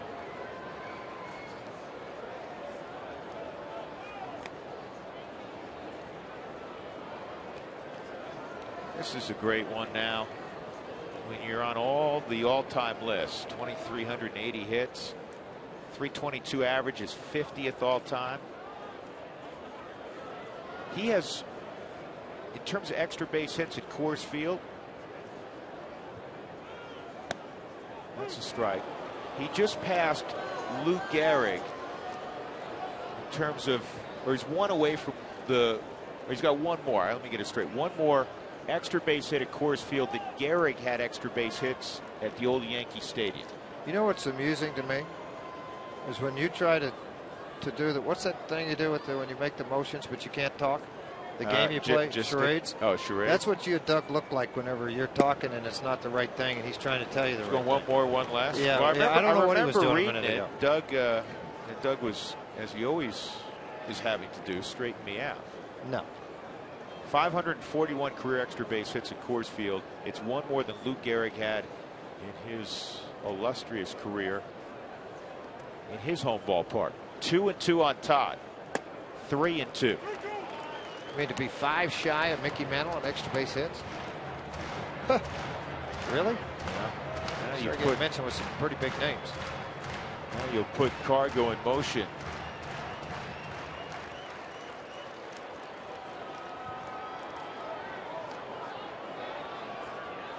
Big hole on the left side for Todd. He can shoot it through. Cargo takes off. Ground ball to first. Loney bobbles, but Ellis has time to pick him up. That is the second time in the ball game and that we've had a 3-4. This one was a 3-4-3. We had a 3-4-1 earlier. Second play of the game was a 3-4-1. Loney's like, what was the last time you wrote 3-4 anything? Yeah. Loney's like, oh, this is not going to be a good hop. Ellis, I hope you're back there. Thank you. These guys have worked wonderfully well together, huh? Hernandez, that deep fly ball that Kemp caught right below the yellow line in dead center in his last at bat. Struck out in his first at bat. Surprised if he goes fastball in at all in this at bat. Breaking ball, probably going to find the seats, and it will. The Rockies have had their moments with 2 outs this year, driving in runs. Hernandez trying to drive in the Rockies' 5th run.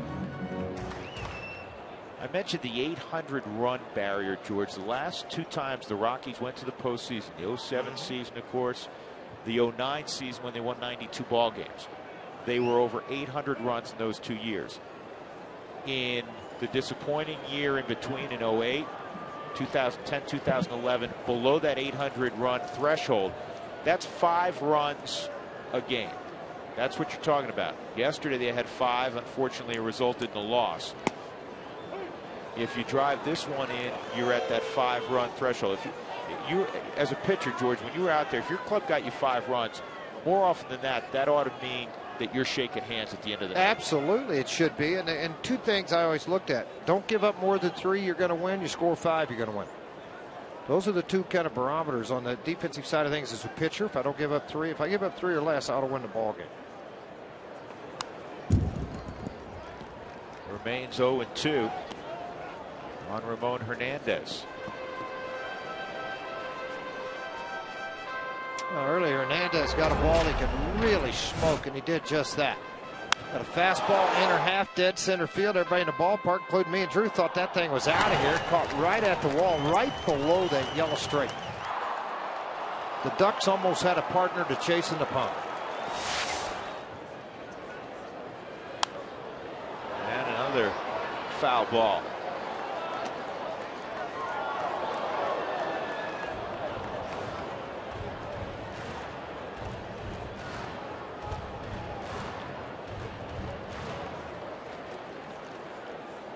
Taped up that bat, George, right around he used to overlap the palm on the knob of the bat, did Ramon. Remember, he injured that palm, so he's up a little bit on the bat. That just missed, man. That was hold your breath time. Look at when he grabs the bat, that thing was in the 4th strike zone. See, he's shortened up a little bit. There's bat companies that'll build a bigger knob, kind of slope. Barry Bonds used a huge one. Sammy Sosa, huge knobs on the end of the bats. Then you got to build your own with the tape you're talking about. To the gap in left center field. Ramon Hernandez comes through.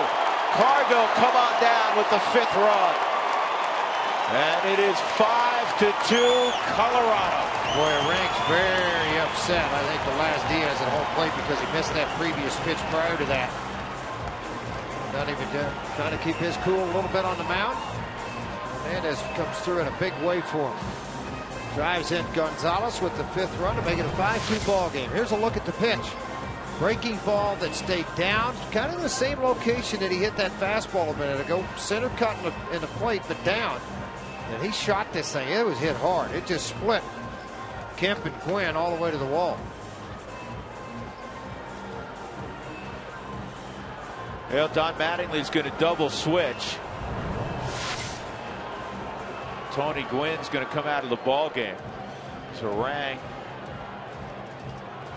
pitcher spot, was due up first next inning.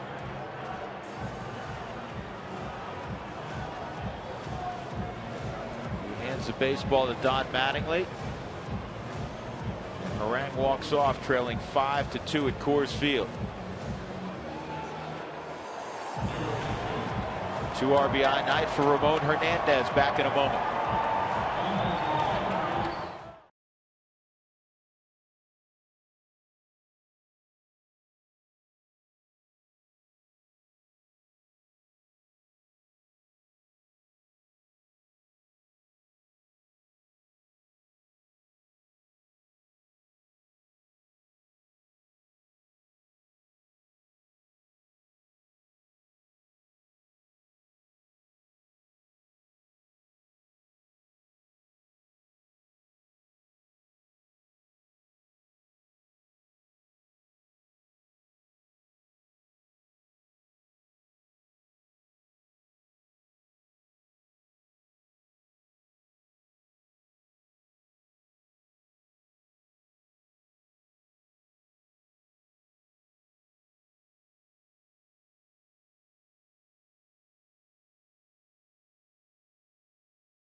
A perfect way to do it right now is to open up an account at College Invest. You can do it for as little as $25. Go to collegeinvest.org. That's collegeinvest.org. You'll be thrilled you did. Jerry Hairston Jr. comes in the double switch. Scott Elbert's now on the hill. Tyler Colvin takes a fastball for a strike. And it's 0-1. Elbert, the former #1 draft pick out of Seneca, Missouri. Made a quick trip to the big leagues and had some difficulty and thought about quitting the game, and then came back and has been effective coming back. Struggled a little bit this year. 5 strikeouts in 5 2/3. It's quickly a 2-strike count on Colvin. Tyler struck out twice in the ballgame.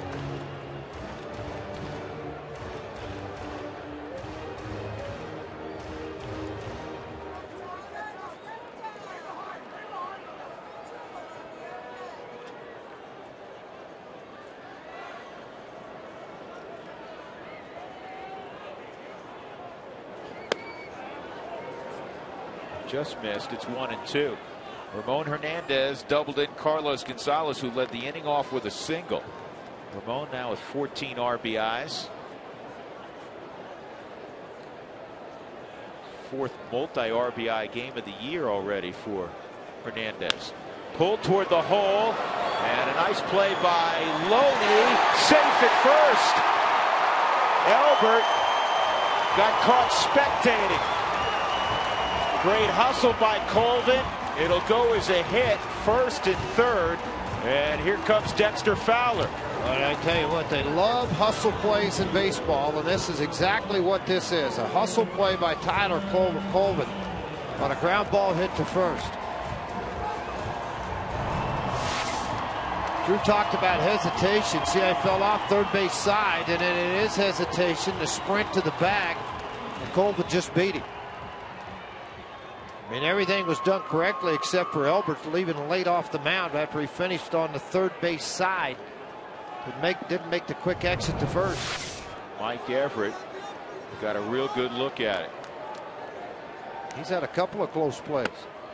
It's called a strike on Dexter in from the right side. He almost hit one out his last time up. He took Andre Ethier to the wall in right center field. 1st and 3rd, 2 outs.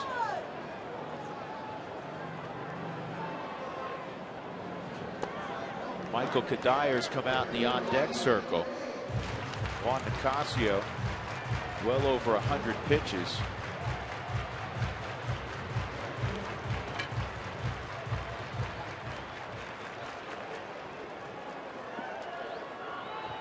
This is Dex's natural side of the plate, the right side. Didn't start switch hitting to pro ball.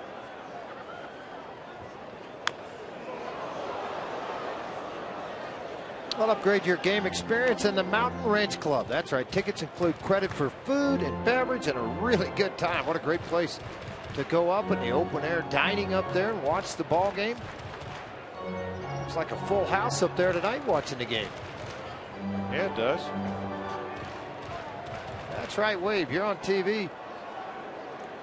Oh, but I told the boss I couldn't come in tonight. I did the ticket exchange. I took advantage of all the credits. I'm up here eating. Oh, no, I'm caught again. I had somebody come up to me when we were in Scottsdale, George, and say, hey, is this game on television? Because I'm supposed to be at work. And don't show me? I said, you know what? I can't help you. Don't run the cameras. Chance you're going to be on. 1-2. Now that you said that, Drew and I are going to find you. We're going to put you on TV. Exactly. I think it was in section 5. Oh, there you are.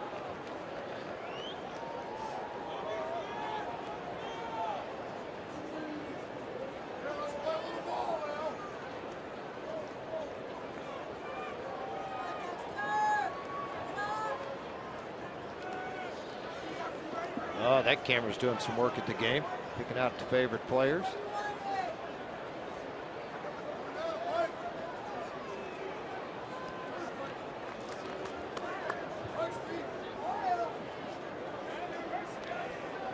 One and 2 on Fowler. Hernandez at third, Colvin at first.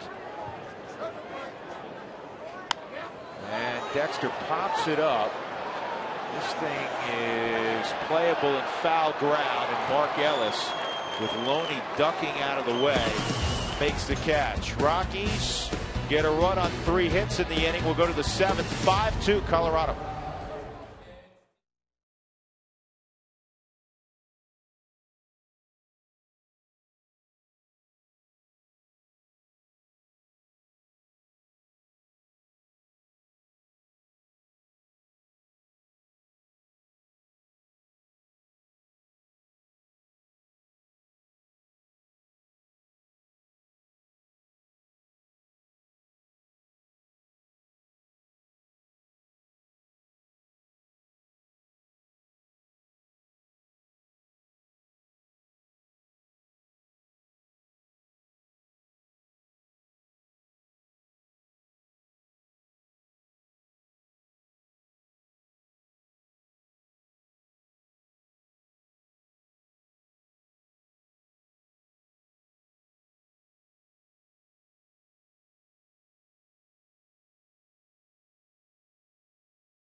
Energy efficiency and how to save money in your home by visiting responsiblebynature.com.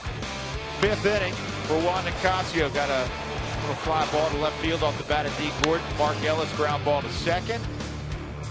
And then Matt Kemp ripped it, but Carlos Gonzalez tracked it down. A 1-2-3 5th inning, our Excel Energy high efficiency inning. So a quality outing for Juan Nicasio. The last Rocky starter to go in these 6 innings was Nicasio, and he's still out there. 108 pitches thrown in the ball game so far for Nicasio. A long 6th inning with 25. Everything else had been pretty efficient. The 4th got a little bit high, but everything else low. Obviously, he said something to somebody that he wanted to stay in and be ready to go. So here he is with 108 pitches pitching into the 7th inning. I like it personally. It's old school. Well, he showed 95 miles an hour to get out of the last inning. He's not tired. Rogers and Reynolds are both throwing down in the bullpen for the Rockies, though. Jerry Hairston, D. Gordon, Mark Ellis. Excuse me, Brothers is the left-hander throwing.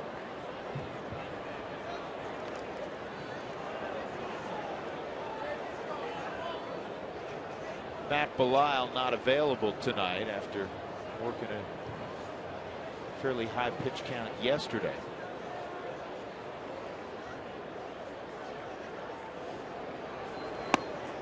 And the fastball runs inside, ball 1.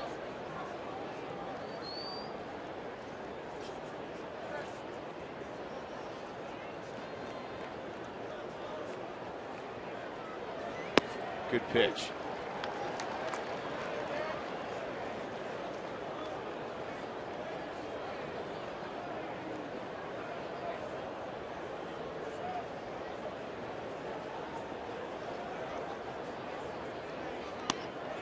Sliders off the plate. 2-1 on Jerry Hairston. Valuable utility player. He's already won a game for the Dodgers with his glove, stealing a couple runs away at third base in the Milwaukee series. This is fouled off. Todd's going to give it a glance, but it's out of play. Previous career high for pitches thrown in a game for Nicasio was 111. He's at 112.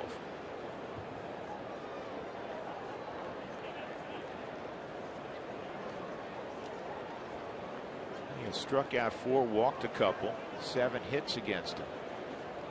Home run in the 1st to Matt Kemp. Here's the 2-2.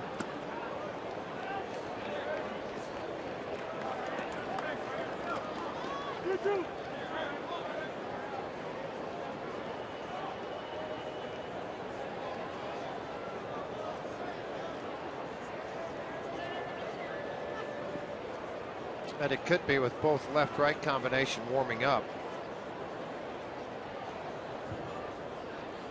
Jim Tracy said, I'm going to let him go till somebody gets on base. Well, somebody got on base. Yep, Jerry Hairston lines that 3-2 pitch to center field for a single.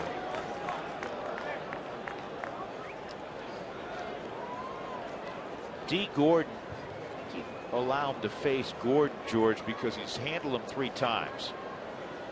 Strikeout, ground ball to second, and a weak fly ball to left. Gordon's 0 for his last 13. But when Ellis comes up, and of course Kemp follows Ellis, that's where the skipper may get a fresh arm. This ball's lined to right, and it's a base hit. And now you have the tying run coming up in Ellis, and a guy you just don't want to see in the on-deck circle in Matt Kemp. And Jim Tracy's bending over now. You know, this is where as a manager they hope they work through it, but they don't. And then you got to be forced to your hand. You're letting him do the best he could. He's got a 5-2 lead right now.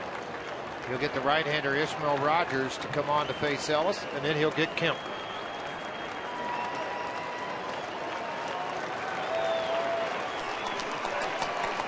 So a big round of applause for Juan Nicasio.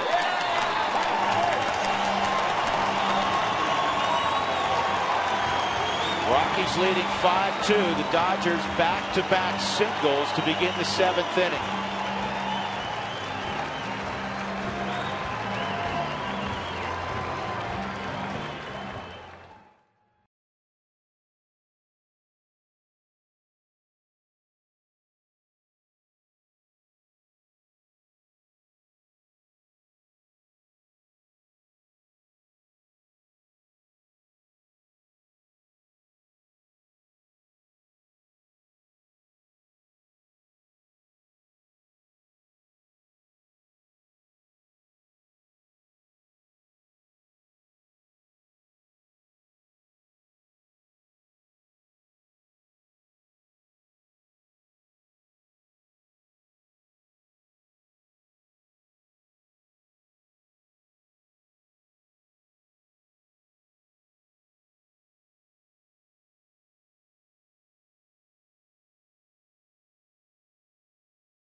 For the Cooney Lexus look back. Matt Kemp in the first inning. First pitch he sees from Juan Nicasio. He lifts out of the ballpark. His 12th home run, which leads the big leagues. Rockies would counter with a run in the first, and then they got a 2-run double from Tulowitzki in the 4th inning. That made it 3-1. Sac fly from Ramon Hernandez made it 4-1, and then Ramon Hernandez rings the bell again, drives home Carlos Gonzalez, who had singled. That's brought to you by Cooney Lexus, where luxury has an address. Now the Rockies need some help out of the pen. 2 on, nobody out. Mark Ellis at the plate. First pitch from Ishmael Rogers misses, ball 1. Hey, Drew mentioned that Belisle down. This is probably an area where you would have seen Matt Belisle in this ball game. So Jim kind of hoping that they would be able to work through that 7th inning. But after two singles in a row, they had to go to the bullpen. Do the daylight play, dive it back in safely is Hairston.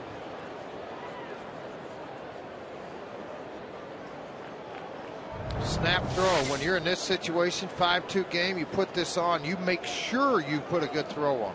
The last thing you need, second, third with a wild throw to center field. Ellis right on that fastball at 98 miles an hour. Well, a bullpen, George, you made your living out there. You look at yourselves as a group, as a community down there. And it is. You got one guy down, and now it's Esmil Rogers who has to step up. Step up and make some pitches. I mean, this is something that, you know, he has not done at times when the games have been on the line, but the Rockies up 3 here. As a manager, you go, young man, air it out. See how well they can do with it. Mark Ellis this year has really struggled with runners in scoring position. An 0.56, 1 for 18 average. Yet in his career has a 2.68 average with runners in scoring position. So not off to a good start for Mark Ellis in this situation. Hope it continues. And it's 3-1. You got to come in there now. You have Kemp on deck. There's nobody out. This is a hitter's delight, as Mark Ellis is going to sit dead red. You just didn't want to get in this spot, bases loaded or men on base with that guy in the on deck circle headed up.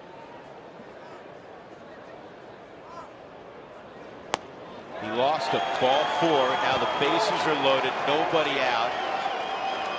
And right now, you could make a pretty convincing argument that the game's best hitter is coming to the plate. Well, the best hitter for this April, I'll tell you that. He wasn't bad last year either. And you know what? He doesn't get over anxious in this situation. I think that's what makes him really good. He's a lot like Todd Tulo, that, you know, this situation comes around. Great hitters kind of relax themselves and really, really make good solid contact. The Dodgers this year, with the bases loaded, have hit .385, 5 for 13 with 15 RBIs. Kemp has had 1 attempt, has not gotten a hit yet. A home run, a walk, and a laser to left for Matt Kemp.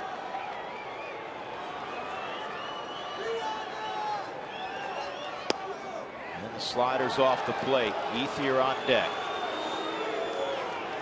I definitely understand the thinking of Jim Tracy.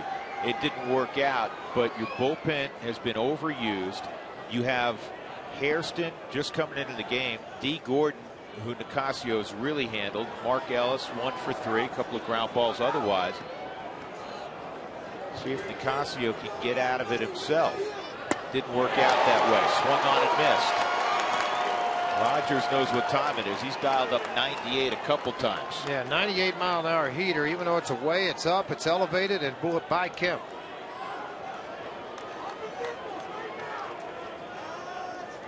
Just saw the runners a moment ago. Hairston a single, D. Gordon a single, Mark Ellis at first. He just walked. 5-2 Colorado. Here's the 1-1 to Matt Kemp. Fouled off. Another pitch in the upper 90s. I've seen Rogers 11 times. He's given up 3 hits to it. 3 for 11 for Kemp, 273 average. And George, this is where the book on Kemp used to be: slider away, he'll chase. I think now he it's doesn't do it as much now. I think it's got to be hands above and make him chase, but in. Don't let him get extended.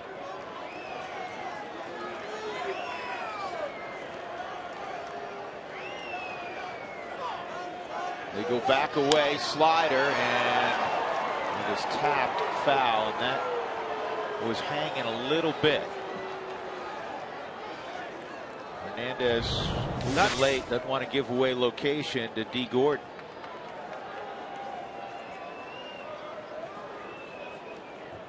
As a pitcher, though, you got to coordinate with your catcher, because once he bounces in and bounces out thinking and anticipating you're going to lift that leg, it's too late, because now they've seen him move way out. Still time to relay that. Not sure D. Gordon would be up on that. Rockies outfield. Elevated heater. That was your idea, George. I like it. It was just a little too high. You wanted it in.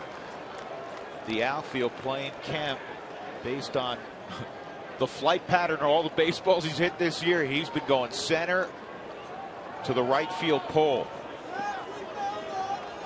Only one of his home runs to left this year.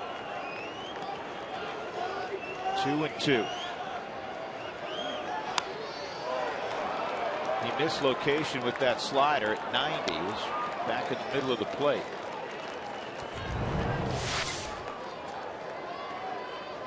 Boy, well, kind of overpowered that slider trying to make it perfect, and left it up in the zone. Got away with one.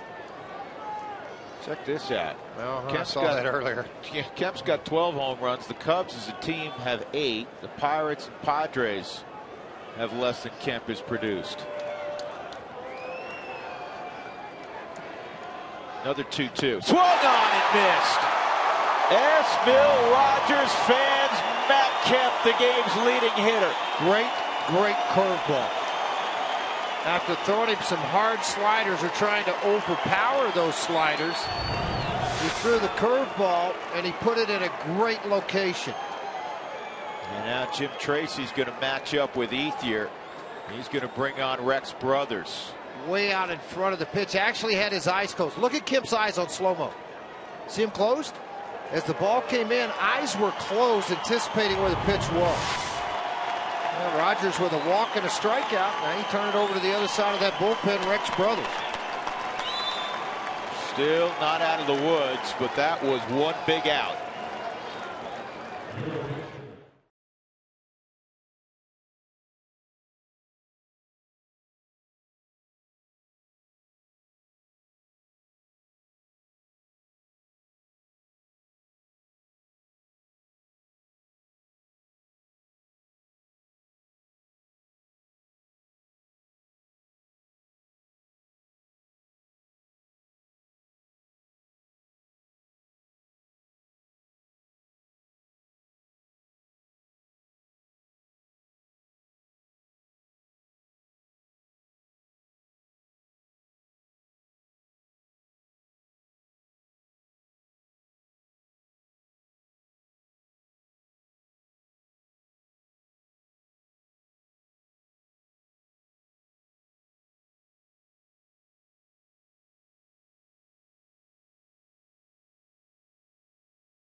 Left fielder, number 16, Andre Ethier. 5-2 Rockies leading, 1 out in the 7th. The Dodgers have the bases loaded, a couple of singles and a walk, and a big strikeout of Matt Kemp by Esmil Rogers. But here comes the other guy leading the league in RBIs, at least at the start of the day, he was Andre Ethier. He's 1 for 3. Hard sliders, too high, ball 1. This is an everyday guy. It's not a platoon guy. So, and what I mean when I'm talking about that, he's faced left-handers. He's faced tough left-handers. Brothers will have to make the pitch to get the out. Yeah, he's hitting .281 against lefties this year.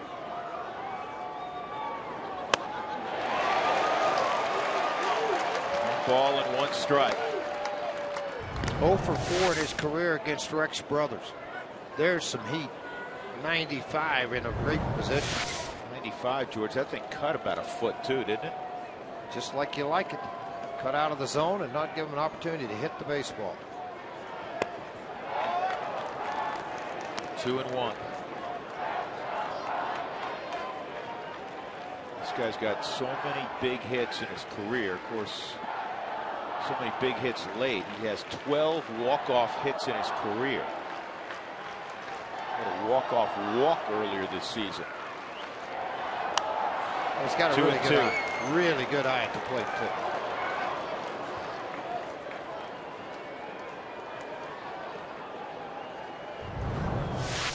Yes, I think he got this pitch that he wanted to hit. High fastball up in the zone. Frustrated. He knows now that he's going to may have to face a nasty slider. He's a career .291 hitter.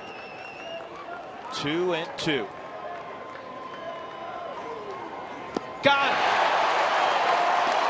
Back-to-back strikeouts of Kemp and Ethier. Well, this played right into the hands of Jim Tracy and the way he likes to operate the bullpen. He got his right-handed matchups. Now he got a left-handed matchup, and he got the strikeout. He chased a slider in the dirt. You see the flight of this ball on Mike Shaw Subaru Supermoto camera down in the lower part of the strike zone. Juan Rivera will pinch hit for James Loney. And Jim's going to bring in Escalona, who's warming up in the bullpen. He'll double switch Kadire and right.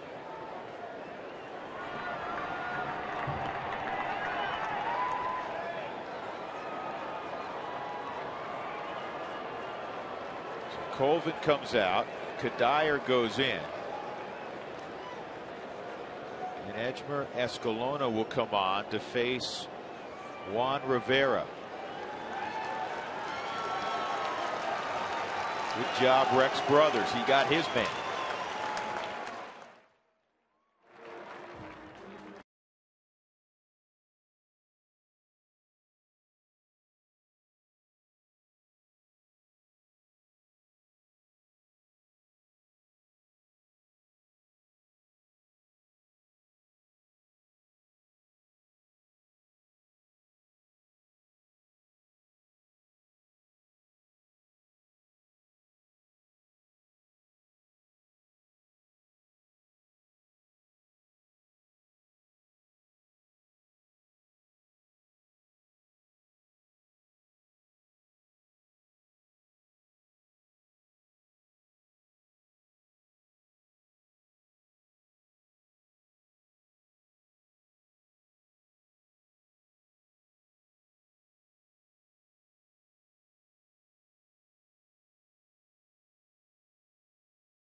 Bases, but then he struck out Matt Kemp.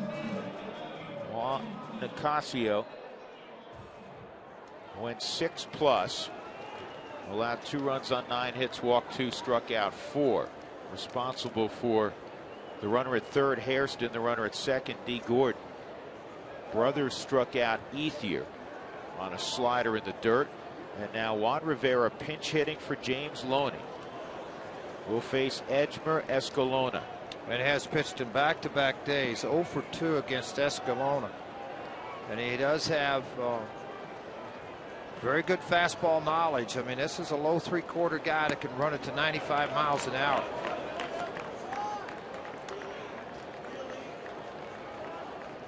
Rivera's missed some time lately, George, with a hamstring situation. He did pinch hit on Saturday. Whoa.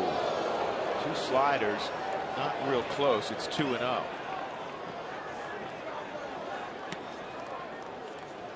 There's nobody else down in the Rockies bullpen. I mean, it's going to be this guy or nothing right now. Hitting just 189 right on right this year. He's a dangerous guy. He's got tremendous power. And he popped it up on a 2-0 slider. Tulo waving his arms. Carr goes right there just in case. What a job. The Rockies, it took them 4 pitchers, but they got out of a bases loaded, nobody out situation.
Bases loaded. Esmil Rogers strikes out Matt Kemp on a curveball after a lengthy at bat.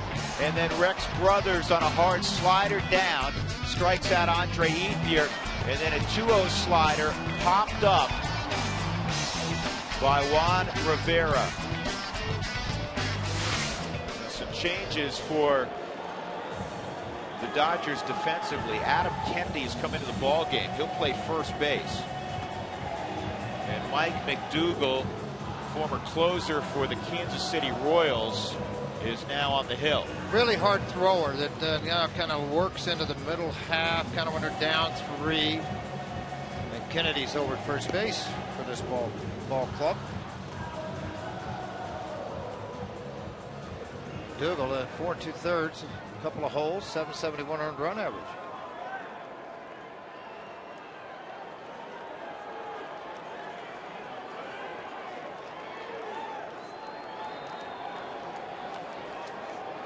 Michael Kadire will lead off. He came into the ball game in a double switch last inning, so it's 9-1-2.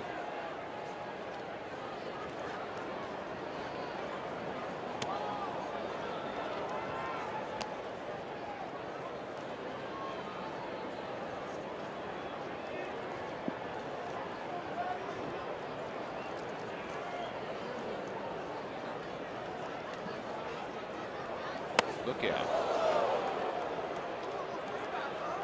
2 pitches in. A.J. Ellis is jogging out to the mound. Pitchers of record in this ball game. Juan Nicasio on the plus side. Aaron Harang has the hook. Nicasio 6+, 2 runs, 9 hits, 4 punch outs, a couple of walks.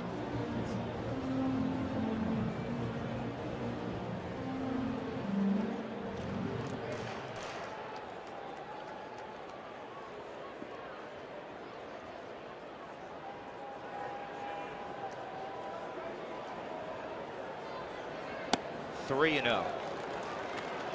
Yu Darvish, George, pretty good again for Texas tonight.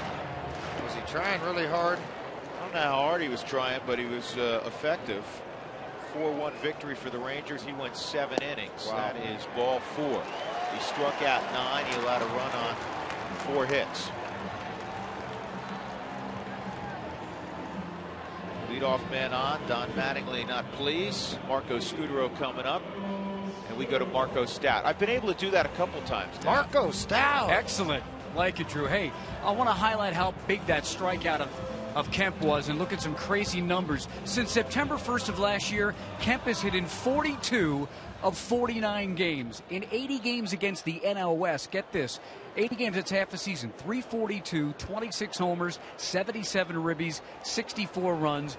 He hit 382 at Coors Field last year, and including tonight's home run, more homers, RBIs, runs at Coors Field than any opposing ballpark. Huge strikeout of Matt Kemp. Yeah, well, if he keeps this up, he has a chance to get called up. To which league? Whatever the next league is. There isn't one. This is the last one. This is the big. This is it. Yeah, there's no more leagues to go play in. Oh, he can't. Nope. No. Nope. Done. Well, if he could, he'd probably get called up. Wouldn't you think? There you go.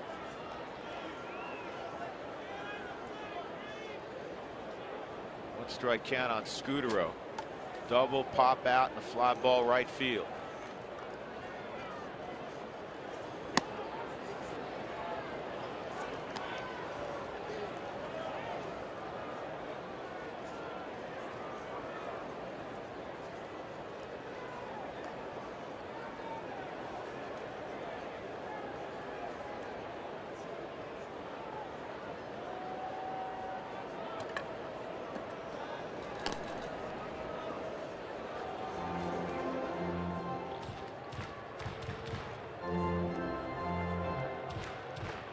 Won the count. National League scoreboard going by. Arizona beating up struggling Miami. That's a strike. Phillies got a win over the Cubs. Cubs are hurt. Atlanta's coming to town. They lost 9-3. Houston over the Mets 4-3 tonight.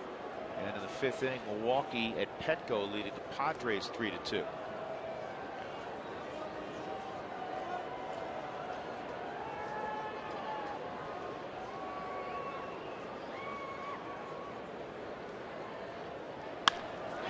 base hit right center field. Kadire will go first to third. Runners on the corners, nobody out in the Rockies' seventh as Marco Scutaro comes through. Don Mattingly's already used the only left-handed pitcher he has in his bullpen. So he's pretty much stuck in this situation for McDougal to get out of this. Fastball elevated up in the strike zone, and Ellis, nice job is not trying to do too much with it. Scutaro just shoots it over Ellis's head into right field. Kadire learning very quickly about this ballpark. Any ball hit left or right to the right fielder, advanced to third. Did just that.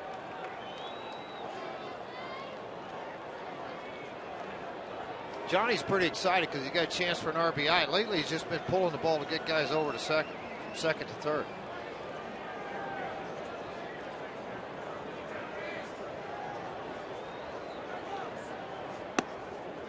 Strike one on Johnny.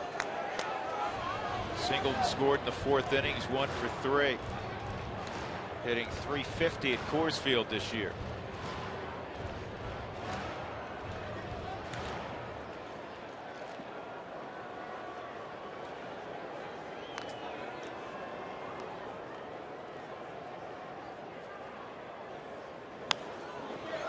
Out of play on the left side.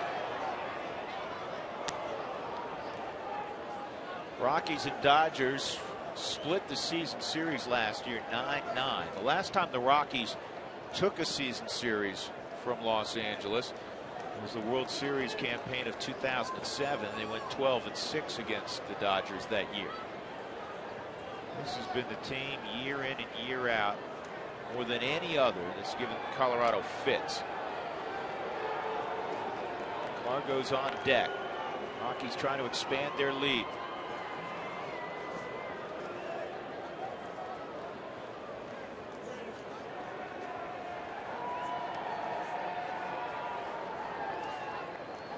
Johnny line drive. Oh, what a play by Mark Ellis. That's not right. Well, we saw him do that in a Rockies uniform last year. Did a lot of that last year in a Rockies uniform. See another look at it here. That thing's hooking away from him too. Really nice play. That's like, oh, come on. That's a ribby. Man, they never did it in the backyard. I don't get it. Here's Cargo, runners at first and third, 1 out. He's 10 for his last 25 at the plate, including 4 home runs. He's driven in a dozen over his last 25 at bats. He's also scored 9 runs. Tonight, 1 for 2 and a walk. 2 runs scored. He has a ribby. Looking for more.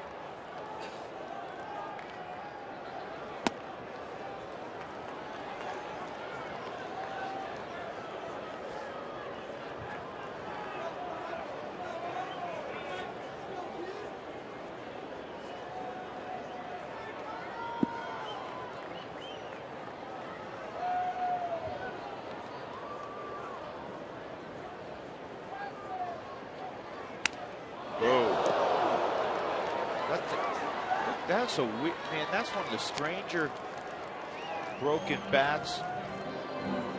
Splintered. So you're going to see it right here on Right Mike off the Shaw end of the bat. Subaru Super Bowl right here.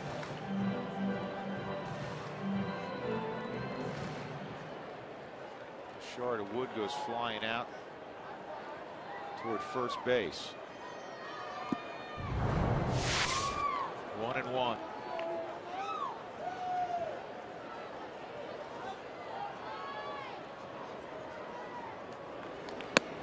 Two and 1. This is wild. Last year, these two teams split the season series 9-9, as we talked about. The surprising thing is the close games typically were won by the Rockies. You think, okay, slugfest, Rockies, Coors Field, particularly, they're going to win those. Didn't happen last year. 2-1. Line drive, base hit for Cargo. Now Scutaro will go first to third as Kadire comes home. It's 6-2. Cargo's starting to heat up in a big way. Another laser to right. RBI number 18. Leadoff walk, situational hitting, and then a big blast. Well, you like what you're getting out of this lineup, particularly the middle of the lineup. Fastball, 95, and turned around in a hurry.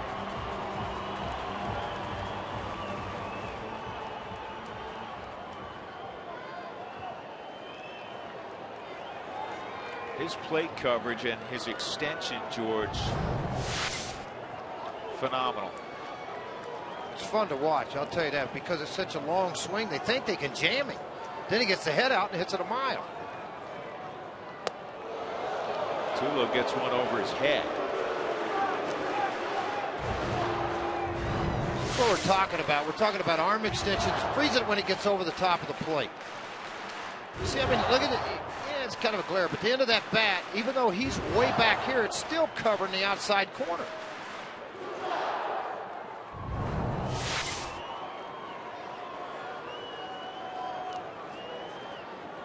On Troy.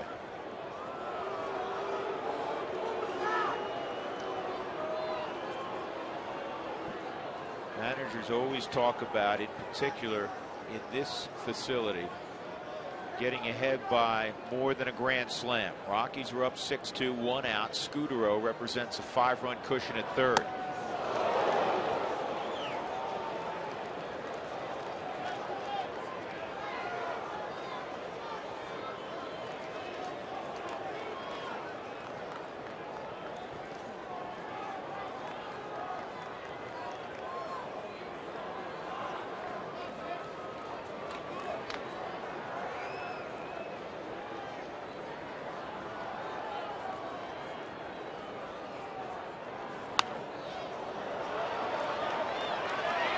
Ball and 2 strikes on Tulowitzki. Troy doubled in 2 in the 4th inning. Also a line out and a fly ball to left field. He's 1 for 3.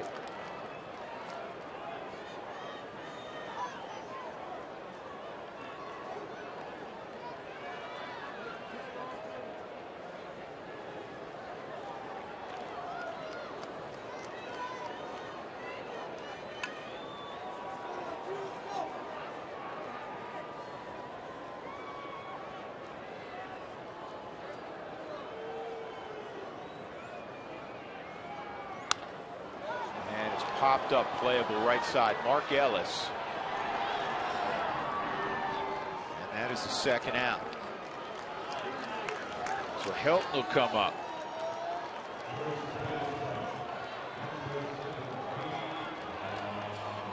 Of course, field available year-round for special events. Most areas of the ballpark can be reserved. So call 303 Rockies for more information.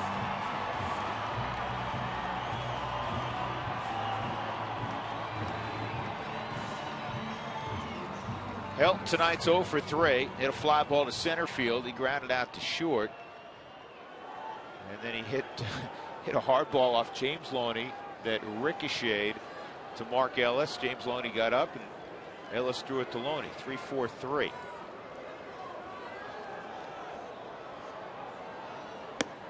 Ball 1.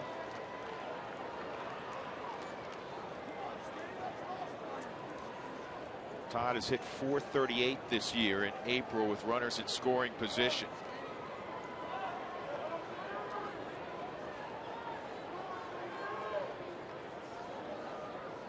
Scudero at third, Cargo at first. The 1-0. In the air to deep center field. Matt Kemp glide back. Will make the catch. Rockies tack on a run on the Gonzalez single. He scored Kadire. It is 6-2 as we go to the 8th.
Colorado Rockies baseball on Root Sports is brought to you by Ford. Swap your ride with a smart, quality, and fuel-efficient Ford. By the Courtyard by Marriott, Western elegance in the cultural heart of the city. And by Hyundai. Before new Hyundai owners even stepped off the lot, we asked them to tell us about the cars they just bought. You said it, we heard it in the booth.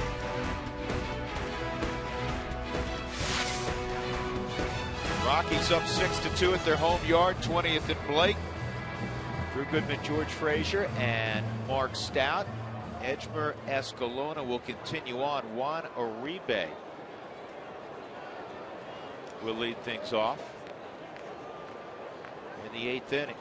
Uribe, an RBI single in the 6th. He's 1 for 3. Rockies got out of a bases loaded, nobody out jam in the 7th inning, which included strikeouts of Kemp and Ethier, and then a pop out by the pinch hitter Juan Rivera. Uribe, Kennedy, and A.J. Ellis.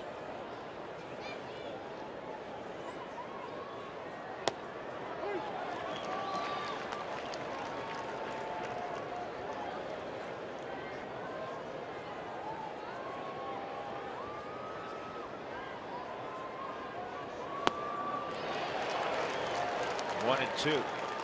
Escalona closed games down in Colorado Springs. He did a pretty good job of it down there. He started out kind of late middle relief, and then at the end was closing games. He's on. It can be nasty and hard to pick up, as that pitch was, and Uribe swings and misses and a strikeout. I like what Escalona does here with this hard slider. See the late dip, late movement on the fastball. I mean, excuse me, on the slider right there. Kind of a feeble swing at a good pitch.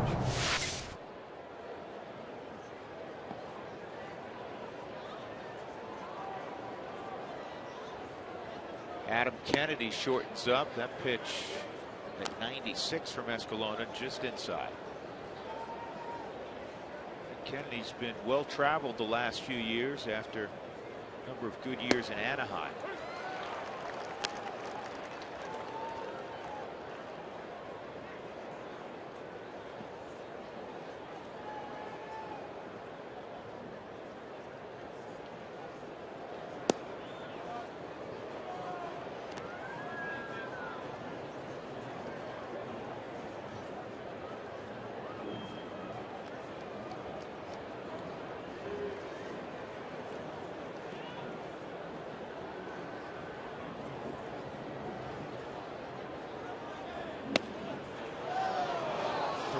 On the 35-year-old Kennedy. With Seattle last year, Washington the year before, Oakland in 09, St. Louis in 07 and 08. So the last 5 years he's played for 5 different clubs, 3 and 2.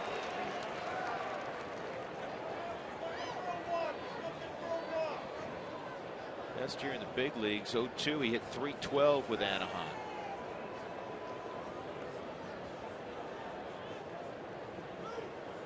Off the plate. So Kennedy draws a walk, and that'll bring up A.J. Ellis.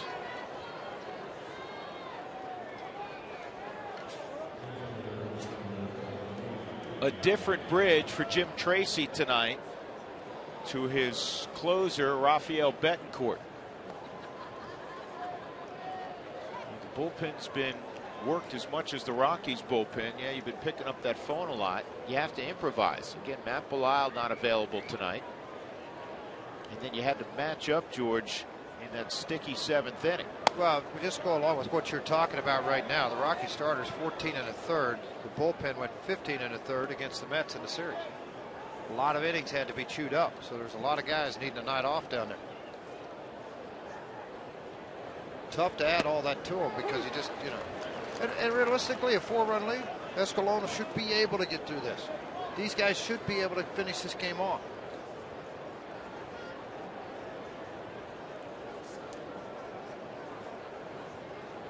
That Rockies bullpen's going to start getting a little busier. Moscoso was up earlier throwing. They might go to Betancourt and have him get a 4 or 5 out save.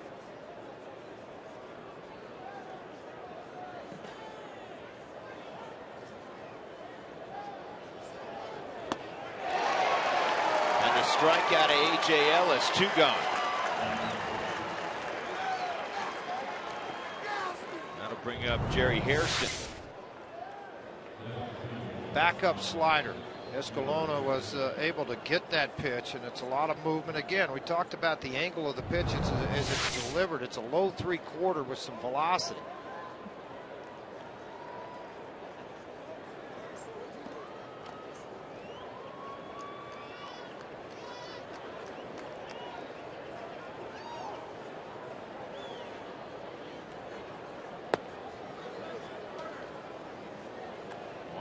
Hairston. Jerry came in last inning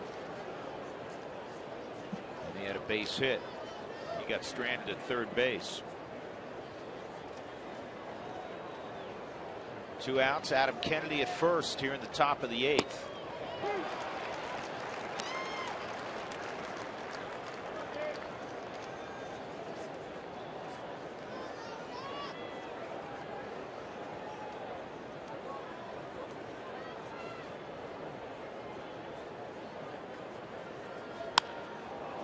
Deep left center field. Cargo will slide over and make the catch. So Escalona navigates the 8th inning. It is 6-2 Colorado.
Ramon Hernandez will lead it off. Hear from our own Cowboy every week by visiting the Write Up Cowboy section of the Root Sports website. Hall of Famer Tracy Ringlesby, the birthday boy, by the way, will bring you Rockies game notes and interesting insights into the club.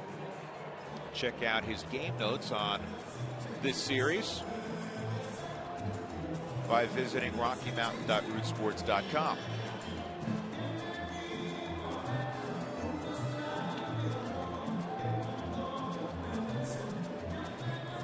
Escalona and Bob Apodaca sharing a moment. Nice job by Edgemer. So Hernandez will face Todd Coffey. Just came off the DL. He's been around the block a couple times, George. Coming off of the DL, he just pitched 2 nights ago, or 3 nights ago for Rancho Cucamonga, their high A team. See the guy who used to sprint in from the bullpen with Cincinnati? Yeah. Yeah, I thought so. Did he sprint in tonight? I was writing down some notes. I don't think so. Altitude. Bouncing ball to third. Uribe throws out Hernandez. Coming up in the post-game show, the Toyota post-game show, we'll have Toyota Talk. It'll continue throughout. The way you can get your comments on the air, text them to 720, text Toyota to 720-720. You'll also learn how to win a $500 gas card. That'll come in handy this summer. 1 out, pitcher spot here in the 7 hole, and Eric Young Jr. will pinch hit.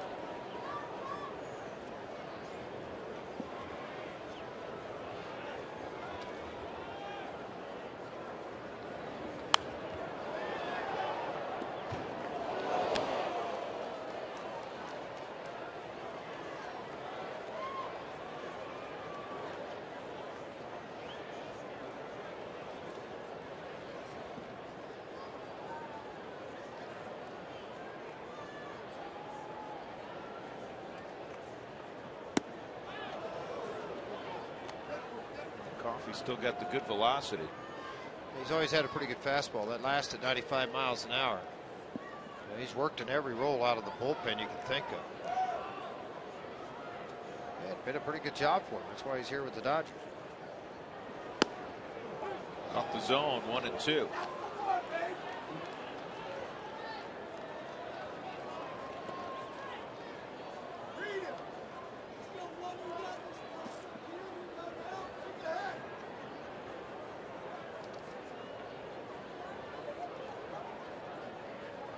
Look out.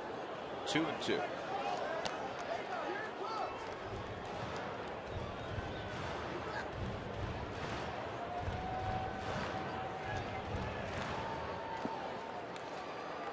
Rockies trailed 1-0 when Matt Kemp hit a home run in the first inning. Up 6-2 now. And Coffey strikes out Ewok. Rockies a run shy for tacos, and if you'd like to receive text message alerts when the Rockies do score 7 in a ball game, for the Rockies tacos special, text the keyword taco to 720-720. Feed your Rockies fever only at Taco Bell.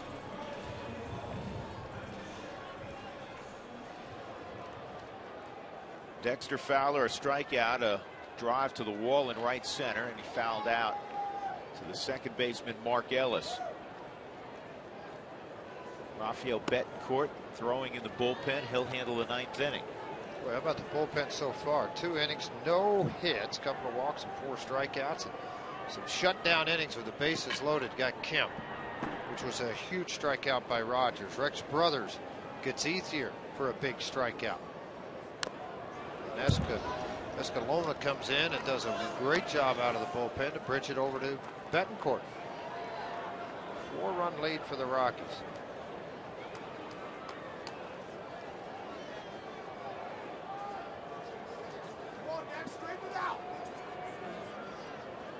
Ball and a strike on Fowler.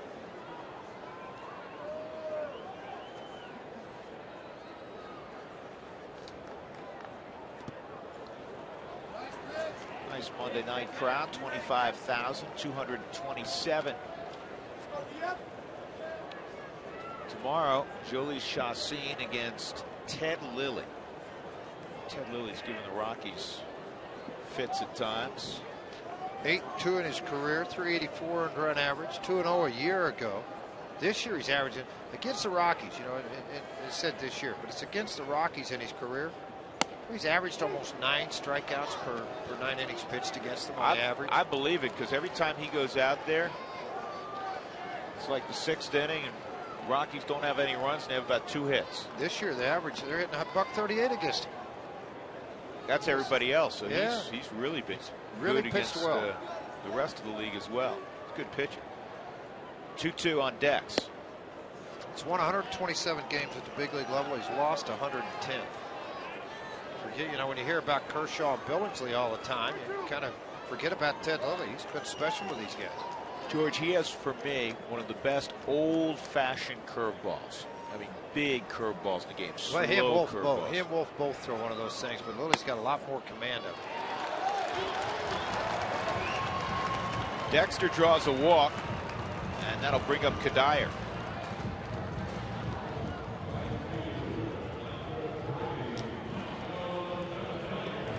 See Don Mattingly talking to Laz Diaz, saying, where was that? Was that away? Laz Diaz is Still kind of gesticulating in his direction, so Donnie not happy in the background. Kadire drew a walk and scored last inning. He didn't start tonight. He's going to be given the day off just to rest the body. First year playing at altitude.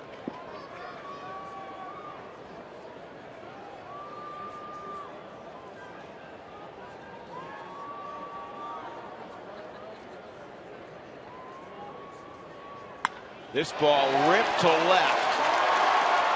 Dexter, will he get a green light? Yep. Here's the throw to the plate. It is in time, and the collision. A.J. Ellis holds on. Everybody's okay. So Kadire doubles. Fowler cut down on a perfect throw from D. Gordon.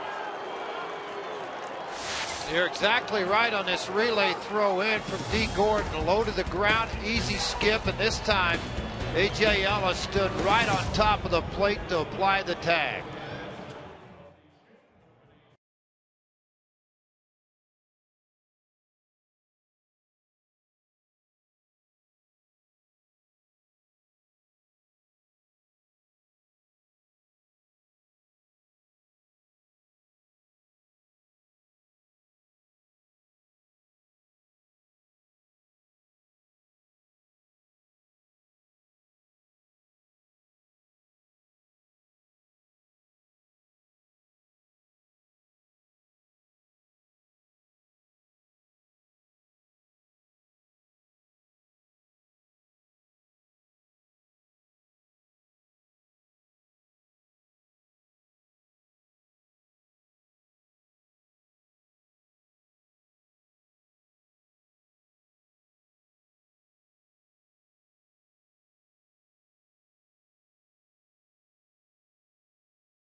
You can try the new Chipotle Chicken Club for $4.99 plus tax. And by Southwest Airlines. Find our fares online only at southwest.com. Ninth inning, all is well at 20th and Blake. The Rockies 6 and the Dodgers 2. The Toyota postgame show will follow. Here's Joel Klatt. Joel? All right, Drew. Well, you ready for this one? We've got Juan for the money, Tulo for the show. Betancourt's getting 3 outs, and then we're ready for, you know what, the Toyota post-game show. We're gonna have a little party out here. What do you say, fellas? I like that. Now, do that again. Are you our poet laureate? Yeah, I want to hear it again. Ready? Juan for the money, Tulo for the show, 3 outs to get ready for the Toyota post-game show. That's beautiful. How long? That's beautiful. Who wrote it for you? That was great. That's right. A to George's question, who wrote it for you and how long did it take them? Allison, it took all 7 innings. You know what? If you told me you wrote it, I'd say it took all 7. But Allison, it took her like 35 seconds. That's true. She just didn't tell me till the 7th. So there you go. I knew it in the 7th. I practiced it for 2 innings, though. Yeah, you did well. All right, Joel. We'll catch you in a few. You got it. I like that. Yeah, I like a little. Yeah. Catchy. I know you and I didn't write it. That's for darn sure. No, nor would I want to. No. D. Gordon, top of the order. So you're going to see Gordon, Ellis, and Kemp.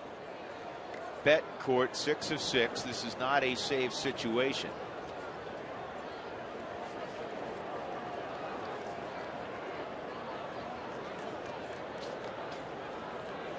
No, but it is for the bullpen. Save the bullpen. Come out, work an inning. And I think a lot of closers, I think, like to work at least 3 days a week minimum, just so they stay sharp seeing hitters. You know, as a manager, you're kind of caught. Because here it is, a 6-2 ball game, and you say, well, I'm working 4 or 5 days, need to get him in a ball game, or you get him in one of those games that's a blowout, and the next thing you know, he's throwing 25 pitches, and you lose him for the next day. You just want to make sure he's real efficient, work through the innings, and get ahead of hitters and get strikes.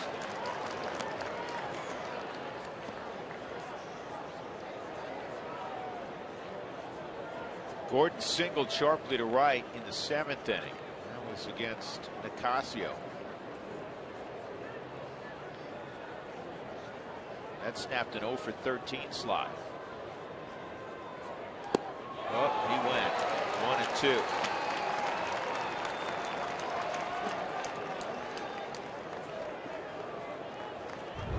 Well, let's take a look and see if he went. Did he go? Did he go? Yep, he went.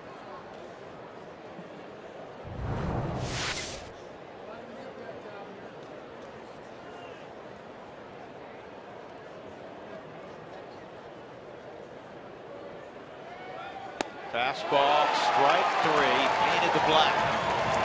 1 out in the 9th inning. Efficient. That's what you really like from Betancourt. 4 pitches and a punch out. Started out ball 1 and then he just pounded the zone.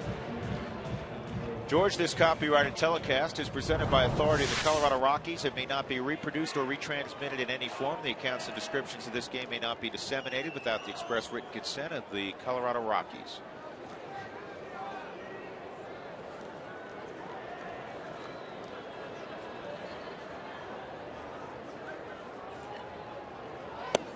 Inside ball 1 on Mark Ellis. Mark is single. A couple ground outs. He walked his last time up, so it's a 1-for-3 night in his return to Coors Field.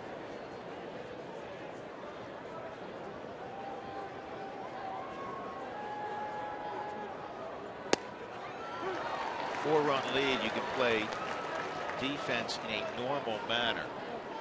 Playing no doubles.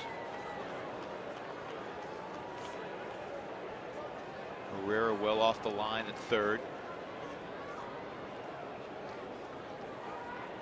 Outfield average depth. Here's the 1-1.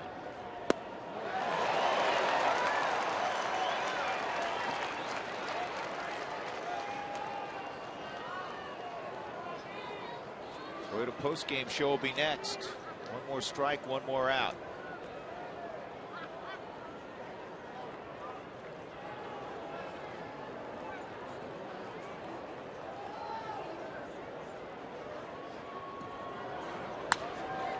Pitch. Betancourt, last 4 innings, just a hit, given up, no runs. Some pitchers, George, it seems like it's easier for them to get it either arm side or glove side. Rafael, when he's going well, which is most of the time, he's able to work the black on both sides of the plate. Well, because he never really had a good breaking ball. Now all of a sudden he's added that. So to have that command of both sides down, I mean, it's been fun to watch. I mean, now he's added the good hard curveball. There it is. With a curveball, and that was at 79. And then he'll also throw that hard slider down and away. Well, right out of the hand. See that rotation at 90-degree angles? And then now you want to have the downward tumble on the baseball. Just nicked it.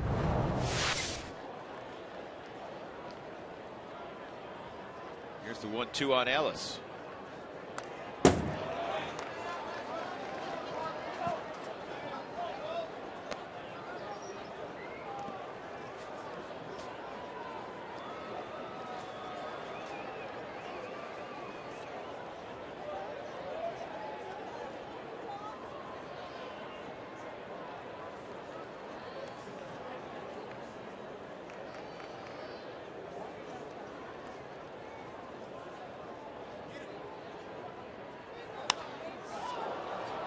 Center field, easy play for Dexter.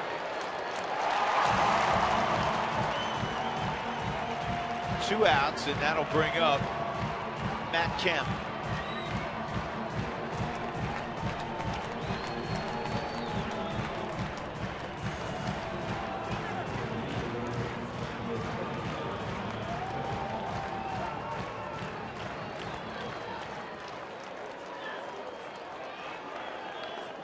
Kemp, a home run in the first, walked in the third, lined out in the fifth, and then struck out with the bases loaded in the seventh. A long at bat against Esmil Rogers.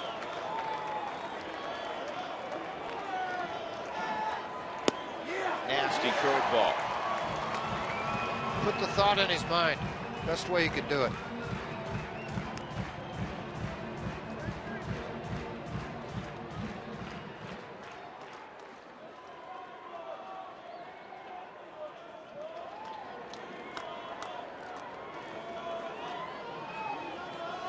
Fastball, and it's lifted pretty deep left field. Cargo on the run will get there, and that's the ball game. Rockies win the first matchup of the season against the Dodgers. 6-2. They get a strong start from Juan Nicasio. Some timely hitting and outstanding work from their bullpen. All in all, a terrific night for the Rockies as they finish April at 500, 11-11. The Dodgers fall to 16-7. Tonight's delivery of the game is brought to you by Jimmy John's, America's favorite sandwich delivery guys. Visit jimmyjohns.com to find a location near you. Esmil Rogers striking out Matt Kemp with that curveball, bases loaded, nobody out. So then Andre Ethier with 1 out, and he goes down against Brothers. And then Rivera, a harmless pop-up against Escalona, and that truly was the ball game. Jimmy John's delivery of the night. Juan Nicasio gets the win. He's 2-0. He improves to 6-1 lifetime at Coors Field. Aaron Harang hung with the loss. He is 1-2. Stick around. The Toyota postgame show is next.